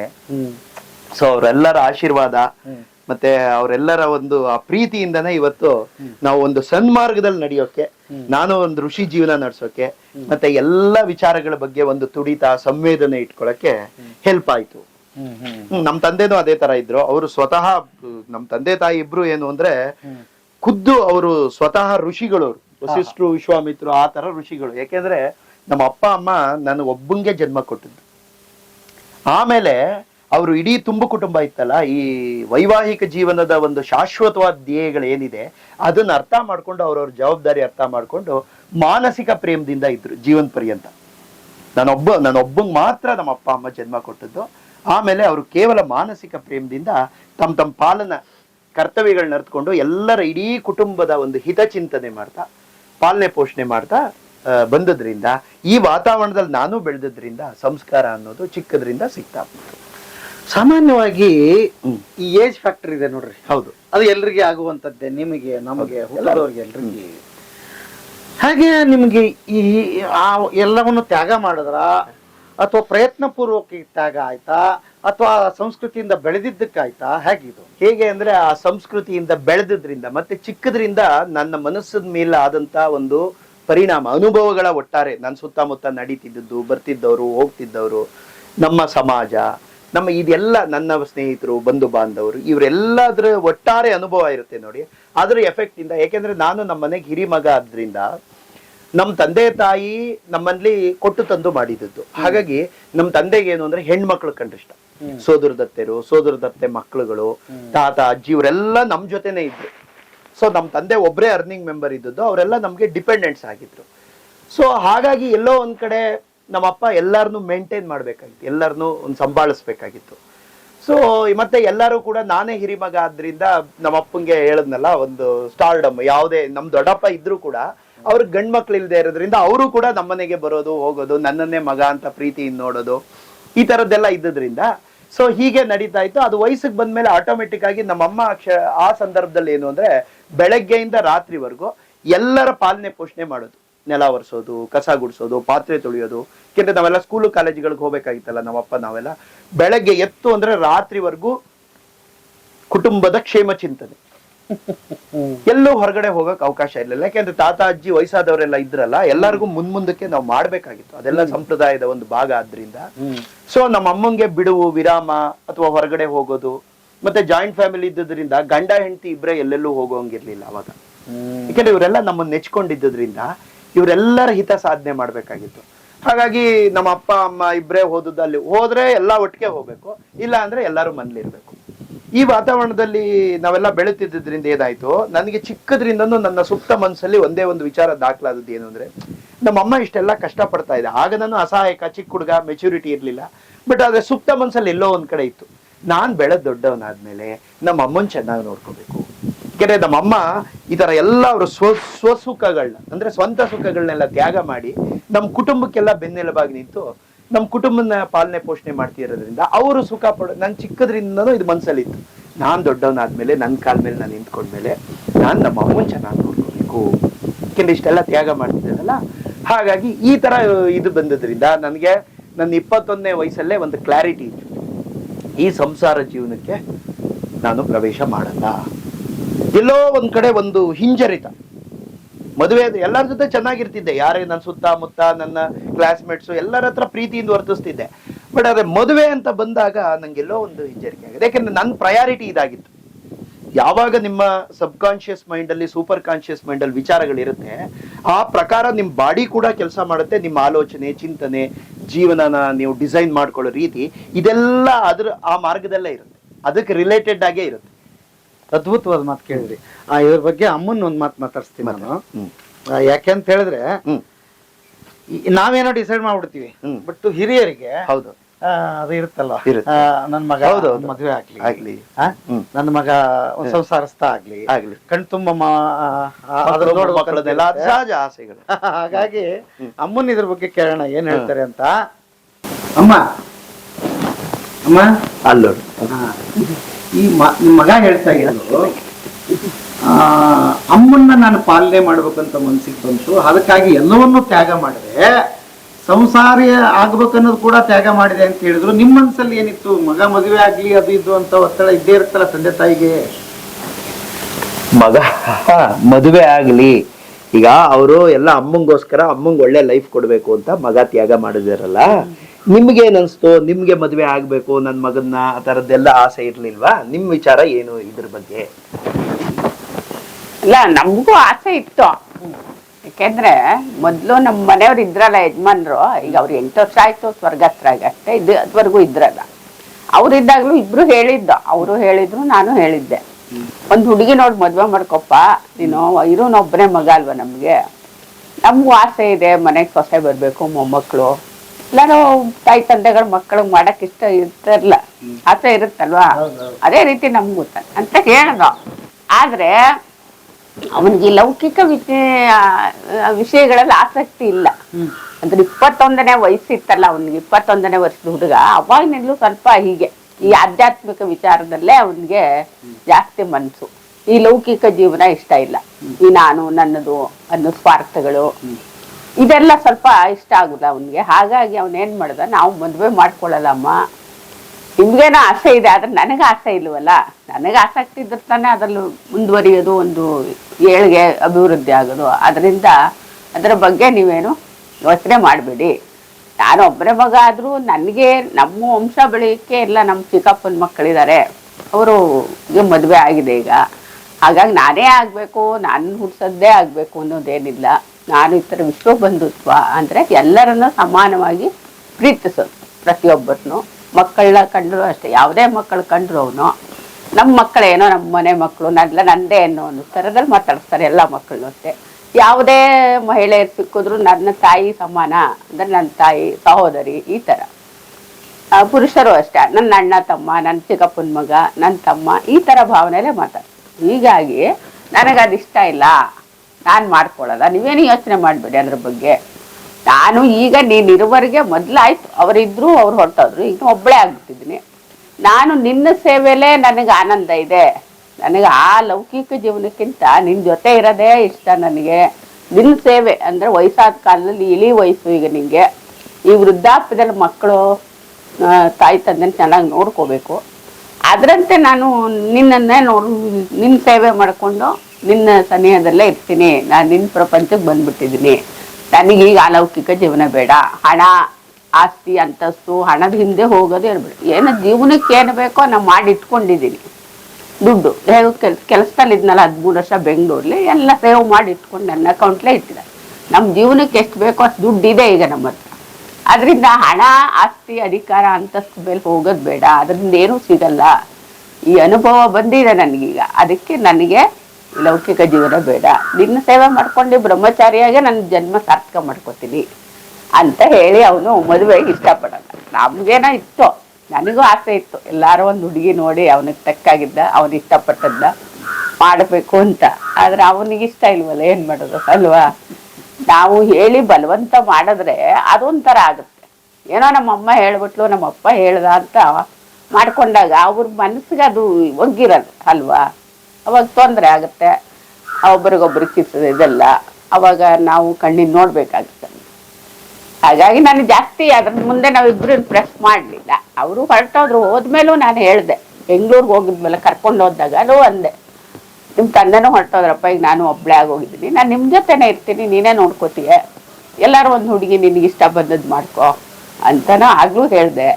ಆದ್ರೆ ಏನೋ ಅವನು ಇಷ್ಟಪಡಲ್ಲ ನೋಡಿ, ಹೀಗೆ ನನ್ನ ಸೇವೆಲೇ ಆಗ್ಬಿಟ್ಟು ಮಾಡ್ಕೊಂಡು ಈ ಥರ ಮಾಡಿ ನನಗೆ ಯಾತ್ರೆಗೂ ಕೂಡ ಅಮ್ಮ ಏನೂ ನೋಡಿಲ್ಲ. ಗಂಡನ ಕಾಲದಲ್ಲಿ ಬರೀ ಈ ಜಾಯಿಂಟ್ ಫ್ಯಾಮಿಲಿ ಇದ್ವಲ್ಲ, ಅವಿಭಕ್ತ ಕುಟುಂಬ, ಇದರಲ್ಲೇ ಸೇರ್ಕೊಂಡು ಬರೀ ಮನೆ ವಾರ್ತಲ್ಲೇ ಆಗೋಗಿದೆ ಅಮ್ಮಂದು ಜೀವನ.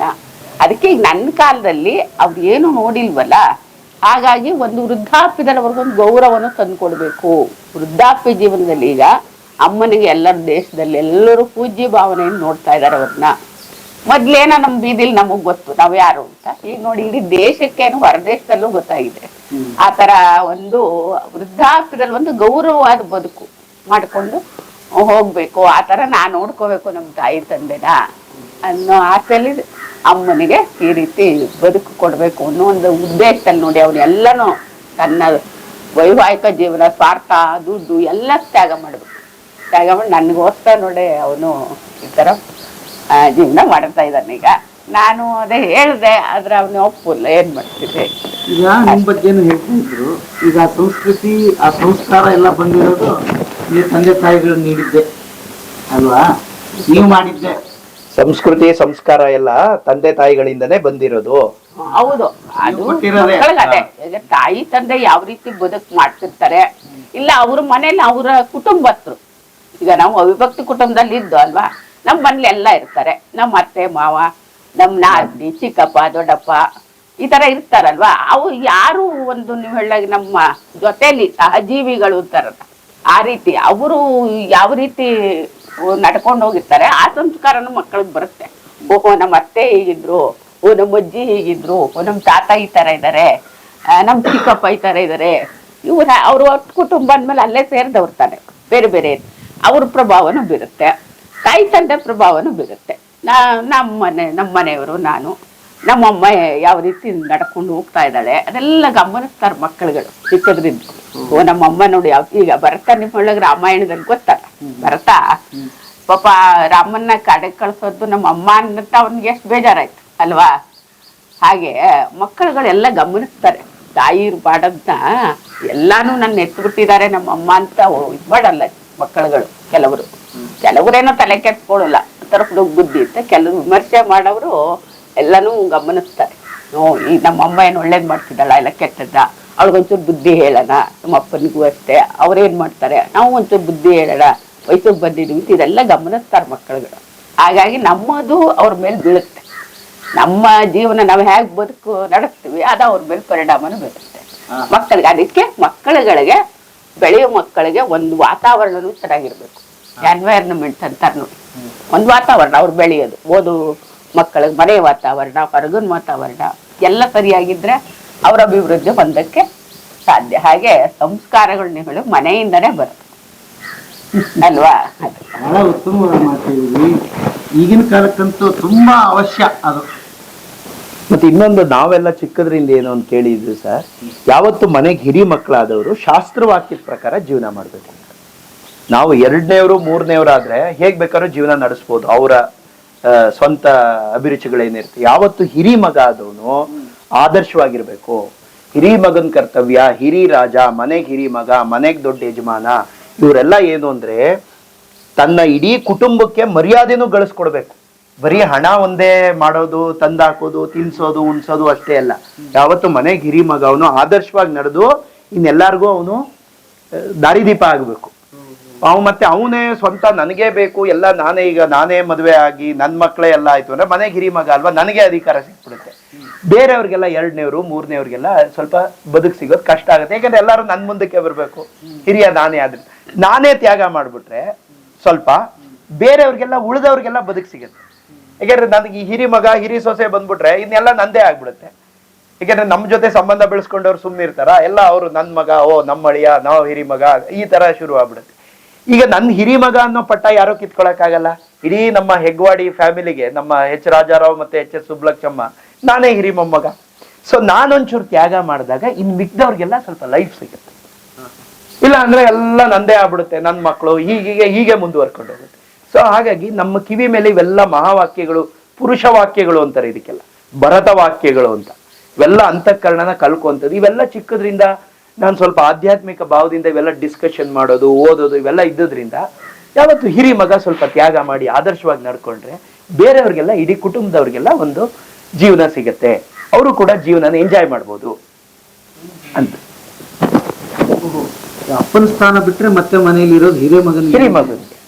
ಹಿರಿ ಮಗ ರಾಜ ಪ್ರತ್ಯಕ್ಷ ದೈವತ ಹೆಂಗಿರ್ತಾನೆ, ಆ ಮನೆಗೆ ಹಿರಿ ಮಗನು ದೇವತೆಗೆ ಸಮಾನ ಅವನು. ಸೊ ಹಾಗಾಗಿ ಈಗ ಅದನ್ನ ಯಾರು ಕಿತ್ಕೊಳಕ್ಕಾಗಲ್ಲ ನನ್ನಿಂದ. ನಾನ್ ಸ್ವಲ್ಪ ತ್ಯಾಗ ಮಾಡಿದಾಗ ಎರಡನೇ ಮಕ್ಳಿಗೆ ಒಂಚೂರು ಅಧಿಕಾರ ಸಿಗುತ್ತೆ. ಅವನ್ಗೊಂದು ಹೆಂಡತಿ ಬರ್ತಾಳೆ, ಅವಳು ಹಿರಿ ಸೊಸೆ ಆಗ್ತಾಳೆ.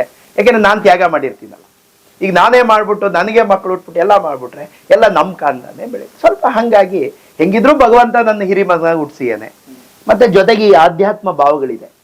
ನಾನು ಯಾವಾಗ್ಲೂ ಸತ್ಯಾನ್ವೇಷಣೆ, ಸತ್ಯಾಕಾಂಕ್ಷಿಯಾಗಿದ್ದೀನಿ. ಅಂದ್ರೆ ಯಾವತ್ತು ನೀವು ಸತ್ಯ ಅಂತ ತಿಳ್ಕೊಬೇಕಾದ್ರೆ ಅಹಂಕಾರ, ಮಮಕಾರ, ರಾಗ, ದ್ವೇಷ ಇವನ್ನೆಲ್ಲ ಬಿಡಬೇಕು. ಇವೆಲ್ಲ ಇದ್ರೆ ಸತ್ಯ ತರ ಕಾಣಲ್ಲ ನಮ್ಗೆ.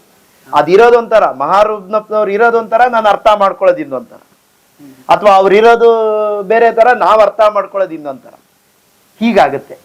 ಸೊ ಹಾಗಾಗಿ ಯಾವತ್ತು ಸತ್ಯಾನ್ವೇಷಣೆ, ಸತ್ಯಾಕಾಂಕ್ಷಿಯಾಗಿರೋನು ಇಂದ್ರಿಯಗಳನ್ನ ಚುರುಕಾಗಿಟ್ಕೊಂಡು ಬಹಳ ಎಚ್ಚರದಿಂದ ಇರಬೇಕು. ಕಾಮಕಾಂಚನ ಆಸಕ್ತಿ, ಹಣ, ಈ ಕಾಮ ಕ್ರೋಧ ಇದ್ರಲ್ಲೆಲ್ಲ ಮುಳುಗೋಗಿದ್ರೆ ಸತ್ಯ ಹೇಗಿರ್ಬೇಕು ಹಾಗೆ ಗೊತ್ತಾಗಲ್ಲ, ನಮ್ಗೆ ತಿಳ್ಕೊಳಕ್ಕಾಗಲ್ಲ. ಯಾವತ್ತು ಹಿರಿ ಮಗನ ಜವಾಬ್ದಾರಿ ಇಷ್ಟೆಲ್ಲ ಇದೆ. ಮತ್ತೆ ಹಾಗಾದ್ರೆ ಇವತ್ತಿನ ಜನರೇಷನ್ಗೆ ಏನ್ ಮಿಸ್ ಆಗ್ತಿದೆ? ಯಾಕೆ ಕೊಡಕ್ ಆಗ್ತಿಲ್ಲ? ನಾವು ಏನಾಗ್ತಿದೆ? ಅಲ್ಲ, ಇವತ್ತಿನ ಜನರೇಷನ್ ಏನು ಅಂದ್ರೆ ಯಾವತ್ತು ಮಕ್ಕಳುಗಳು, ಈಗ ನಮ್ಮಮ್ಮ ಹೇಳಿದ್ರಲ್ಲ, ಸಮರ್ಥರಾದಂತ ಗೃಹಸ್ಥರ ನಡುವೆ ಬೆಳಿಬೇಕು. ಅವಾಗ ಮಾತ್ರ ನಿಮ್ಗೆ ಮಹಾನತೆಗಳು ಬರುತ್ತೆ. ತಂದೆ ತಾಯಿಗಳು, ಯಾಕೆಂದ್ರೆ ಚಿಕ್ಕ ವಯಸ್ಸಿಂದ ಹಿಂದಿನ ಕಾಲದಲ್ಲಿ ನಮ್ಮ ಹಿರಿಯರು ಹೇಗೋ ಏನೋ ಕಂಡುಕೊಂಡ್ರು. ಈಗ ನಾವು ಮನೇಲಿ ಸಂಸಾರ ಮಾಡ್ತೀವಿ, ಗೃಹಸ್ಥಾಶ್ರಮ ಪ್ರವೇಶ ಮಾಡ್ತೀವಿ. ಗೃಹಸ್ಥಾಶ್ರಮ ಯಾಕೆ ಪ್ರವೇಶ ಮಾಡೋದು? ವಂಶ ಬೆಳೆಸೋಕೆ, ಮನುಕುಲ ಉದ್ಧಾರ ಆಗ್ಬೇಕಲ್ಲ. ನಾವೇ ಇದ್ರೆ ನಮ್ಗೆ ಎಂಡಾಗತ್ತೆ. ನಾವು ಹುಟ್ಟೀನಿ ಭಗವಂತ, ನಾನು ಇನ್ನೊಂದು ಮಗುನ್ ಮಾಡಿ ಈ ಸಮಾಜಕ್ಕೆ ಬಿಟ್ಟು, ಯಾಕೆಂದ್ರೆ ಮನುಕುಲ ಬೆಳಿಬೇಕಲ್ಲ. ಅದಕ್ಕೆ ಈಗ ಬೆಳೆದ್ ಬಿಟ್ಟ ಮೇಲೆ ಚಿಕ್ಕ ವಯಸ್ಸಲ್ಲಿ ಏನ್ ಮಾಡ್ತಾರೆ ಮಕ್ಕಳುಗಳು? ಇಮಿಟೇಟ್ ಮಾಡ್ತಾರೆ. ಇದನ್ನ ಅವತ್ತು ನಮ್ಮ ಪೂರ್ವಿಕರು ಎಷ್ಟು ಬುದ್ಧಿವಂತರು ಇದ್ರೆ ಅವತ್ತೇ ಕಂಡುಕೊಂಡ್ರು. ಇಮಿಟೇಟ್ ಮಾಡ್ತಾರೆ. ಯಾರ ಪಕ್ಕ ಈಗ ನೀವು ಯಾರು ಇರ್ತಾರೋ ಅವ್ರನ್ನ ಇಮಿಟೇಟ್ ಮಾಡ್ತವೆ ಚಿಕ್ಕ ಮಕ್ಕಳುಗಳು. ಈಗ ನಾವು ಈ ಕಾಮಕಾಂಚನ ಆಸಕ್ತಿ, ಈ ದುಡ್ಡು, ಈ ಅಧಿಕಾರ, ಈ ಭ್ರಮೆಯಲ್ಲಿ ಇರೋರು ನಾವೆಲ್ಲ, ಸಂಸಾರದ ಇವೆಲ್ಲ ಈ ಲೌಕಿಕ ಬದುಕಿನಲ್ಲಿ ಇರೋರು. ಈ ಮಕ್ಕಳುಗಳು ನಮ್ಮನ್ನ ಅನುಕರಣೆ ಮಾಡಿ ನಮ್ ತರ ಅಲ್ಪರು ಯಾಕಾಗ್ಬೇಕು? ಅವ್ರು ಅದಕ್ಕೆ ದೊಡ್ಡ ಅವತ್ತಿನ ಕಾಲದ ಬುದ್ಧಿವಂತ ಶ್ರೇಷ್ಠ ವ್ಯಕ್ತಿ ಯಾರಿರ್ತಾನೆ ಅವನನ್ನ ನೋಡ್ ಬೆಳಿಲಿ. ಅವನನ್ನ ನೋಡ್ ಬೆಳೆದಾಗ, ಇಮಿಟೇಟ್ ಮಾಡಿದಾಗ ಅವನು ನಾಳೆ ದಿನ ಶ್ರೇಷ್ಠ ವ್ಯಕ್ತಿ ಆಗ್ತಾನೆ. ನಾವೇನೋ ಜನ್ಮ ಕೊಟ್ಟಿದೀವಿ, ನಮ್ ತರ ಇಲ್ಲೇ ಹುಟ್ಟಿ ಇಲ್ಲೇ ಬೆಳೆದು, ಅದಕ್ಕೋಸ್ಕರ ಏನ್ ಮಾಡೋರು, ಹಿಂದೆ ಗುರುಕುಲ, ವಸಿಷ್ಠರ ಆಶ್ರಮಕ್ಕೆ ಬಿಡೋರು, ವಿಶ್ವಾಮಿತ್ರರು, ಈ ತರದರೆಲ್ಲ ತಪಸ್ವಿಗಳ ಆಶ್ರಮಕ್ಕೆ ಬಿಟ್ಟು ಮಕ್ಕಳನ್ನ ಬೆಳೆಸೋರು. ಯಾಕೆಂದ್ರೆ ನಮ್ಮ ಹತ್ರ ಇದ್ರೆ ನಮ್ಮ ಬುದ್ಧಿನೇ ಕಲ್ತ್ಕೋತಾವ. ಯಾಕೆಂದ್ರೆ ಇಮಿಟೇಟ್ ಮಾಡೋದು ಮಕ್ಕಳುಗಳ ಸ್ವಭಾವ. ಸ್ವಂತ ಬುದ್ಧಿ ಬರೋ ತನಕ ತುಂಬಾ ಕಷ್ಟ. ಅದು ಚಿಕ್ಕದ್ರಿಂದ ಬಾಲ್ಯದಲ್ಲಿ ಅವೆಲ್ಲ ಇಂಪ್ಲಾಂಟ್ ಆಗ್ಬಿಟ್ರೆ ಕೆಲವೊಂದು ಅನುಭವಗಳು ಕೊನೆವರೆಗೂ ಬಾಡಿಸೋದು, ಅದು ಕಾಡುತ್ತೆ ನಮ್ಗೆ. ಇದು ಸೈಕಾಲಜಿ, ಇದು ಮನುಷ್ಯದ್ದು. ಹಾಗಾಗಿ ನಾವೇನ್ ಮಾಡ್ಬೇಕು ಅಂತಂದ್ರೆ, ನಾವು ನಮ್ಮ ಮಕ್ಕಳುಗಳಿಗೆ ಆ ತರದ ವಾತಾವರಣ ಕಲ್ಪಿಸ್ಕೊಡ್ಬೇಕು. ಅದಕ್ಕೆ ಈಗ ನೋಡಿ, ರಾಮಾಯಣ ನಡೆದು ಯಾಕೆ ನೋಡಿ, ರಾಮ ಆದರ್ಶ, ಲಕ್ಷ್ಮಣ ಆದರ್ಶ, ಭರತ ಆದರ್ಶ, ನಮ್ಮ ಶತ್ರುಘ್ನ ಎಲ್ಲರೂ ಆದರ್ಶ. ಯಾಕೆಂದ್ರೆ ಅವರೆಲ್ಲ ಗುರುಕುಲದಲ್ಲಿ ಬೆಳೆದ್ರು. ದಶರಥ, ಕೌಸಲ್ಯ ಮಕ್ಕಳುಗಳ ಜನ್ಮ ಕೊಟ್ಟ ಮೇಲೆ ಇವರೆಲ್ಲ ತಮ್ಮ ಹತ್ರ ಇಟ್ಕೊಳ್ಳಿಲ್ಲ. ಯಾಕೆಂದ್ರೆ ಮುದ್ದು ಮಾಡಿ ಮಕ್ಕಳನ್ನ ಹಾಳು ಮಾಡ್ತೀವಿ. ವಸಿಷ್ಠರು, ವಿಶ್ವಾಮಿತ್ರರು ಇಂಥವ್ರೆಲ್ಲ ಮಹಾನ್ ಗುರುಗಳು, ತಪಸ್ವಿಗಳು. ಮಕ್ಕಳನ್ನ ಕಣ್ಣಿಗೆ ಎಣ್ಣೆ ಹಾಕೊಂಡು ಅವ್ರನ್ನೆಲ್ಲ ಕಾದು, ಅವ್ರ ಸ್ವಭಾವಗಳು, ಅವ್ರ ಆಲೋಚನೆ, ಚಿಂತನೆಗಳನ್ನೆಲ್ಲ ಅಲ್ಲೇ ತಪ್ಪನ್ನ ಸರಿ ಮಾಡಿ ತಿದ್ದುತ್ತಾರೆ. ಮನ್ಲಿ ರಾಜ, ಅಯ್ಯೋ ನನ್ ಮಗ ಅಂತ ಅಹಂಕಾರ, ಮಮಕಾರಗಳಿರುತ್ತೆ. ಅಯ್ಯೋ ನಂದು, ನನ್ ಮಗ, ಅಯ್ಯೋ ಬಿಡ, ಏನೋ ತಪ್ಪು ಮಾಡ್ಲಿ. ಅದೇನಾಗುತ್ತೆ, ಎಕ್ಸ್ಕ್ಯೂಸ್ ಕೊಡ್ತಾ ಹೋಗ್ತೀವಿ. ಅದು ಬೆಳೆದು ನಾಳೆ ಹೆಮ್ಮರ ಆಗ್ಬಿಡುತ್ತೆ. ಗಿಡವಾಗಿ ಬಗ್ಗದ್ದು ಮರವಾಗಿ ಬಗ್ಗಿದೆ. ಚಿಕ್ಕದ್ರಲ್ಲಿ ನಾವು ಬೆಂಡ್ ಮಾಡ್ಲಿಲ್ಲ ಅಂದ್ರೆ ಒಂದ್ ಏಜ್ ಅಲ್ಲಿ, ದೊಡ್ಡದಾದ್ಮೇಲೆ ಬೆಂಡ್ ಮಾಡೋದು ತುಂಬಾ ಕಷ್ಟ. ಬೆಂಡ್ ಬಲವಂತವಾಗಿ ಹೋದ್ರೆ ಮುರಿದೋಗುತ್ತದೆ, ಬಾಗಲ್ಲ. ಅದಕ್ಕೆ ಯಾವತ್ತು ಚಿಕ್ಕ ವಯಸ್ಸಿಂದನೇ ಮಕ್ಕಳುಗಳನ್ನ ಕಣ್ಣಿಗೆ ಎಣ್ಣೆ ಹಾಕೊಂಡು ಸ್ವಭಾವಗಳನ್ನ ತಿದ್ದಬೇಕು. ಅವ್ರ ಎಕ್ಸ್ಪ್ರೆಷನ್ಸು, ಅವ್ರ ಮಾತು, ಅವ್ರ ಸ್ಟೇಟ್ಮೆಂಟ್ ಏನ್ ಪಾಸ್ ಮಾಡ್ತಾರೆ, ಅವ್ರು ಏನ್ ಕಾಮೆಂಟ್ರಿ, ಅದನ್ನೆಲ್ಲ ಕೇಳಿಕೊಂಡು ಅಲ್ಲಲ್ಲೇ ತಿದ್ದಿ ಅವ್ರನ್ನ ಸನ್ಮಾರ್ಗದಲ್ಲಿ ನಡೆಸ್ಬೇಕು. ಇದು ಹಿರಿಯರ ಕರ್ತವ್ಯ. ಈಗ ಅದಾಗ್ತಾ ಇಲ್ಲ. ಯಾಕೆಂದ್ರೆ ಎಲ್ಲ ಈ ಲೌಕಿಕದ ಹಿಂದೆ ಈ ಒಂದು ನಾಗಾಲೋಟದಲ್ಲಿ ಬದುಕನ್ನ ದಾವಂತದಲ್ಲಿದ್ದೀವಿ. ಹಣ ಮಾಡೋದು, ಆಸ್ತಿ ಮಾಡೋದು, ಸೈಟ್ಗಳು ಮಾಡೋದು, ಅಥವಾ ಇದೆಲ್ಲ ಜೀವನದಲ್ಲಿ ಏನೋ ಬರೋವಂಥದ್ದಲ್ಲ. ಬೇಕು ಏನು ಅಂದ್ರೆ ಭಾರತೀಯ ಪದ್ಧತಿ ಪ್ರಕಾರ ಒಂದಷ್ಟು ಜೀವನ ಮಾಡಕ್ ಒಂದಷ್ಟು ಬೇಕು. ಆದ್ರೆ ಅದ್ರ ನಡುವೆ ನಮ್ಮ ಮುಂದಿನ ಸಂತಾನಗಳು ಸತ್ವಯುತವಾದ ಬೆಳೆಯೋ ತರ ನಾವು ನೋಡ್ಕೋಬೇಕು. ತಂದೆ ತಾಯಿಗಳು ಅಲ್ಲಿ ಸ್ವಲ್ಪ ಮಿಸ್ ಆಗ್ತಿರೋದ್ರಿಂದ ಯಾವತ್ತು ತಂದೆ ತಾಯಿ values are not taught, it should be demonstrated. ಮೌಲ್ಯಗಳನ್ನ ಬಾಯಲ್ಲಿ ಹೇಳಿದ್ರೆ ಪ್ರಯೋಜನ ಇಲ್ಲ, ನಾವು ಪಾಲಿಸಿ ತೋರಿಸ್ಬೇಕು. ತೋರಿಸಿದಾಗ ಮಕ್ಕಳು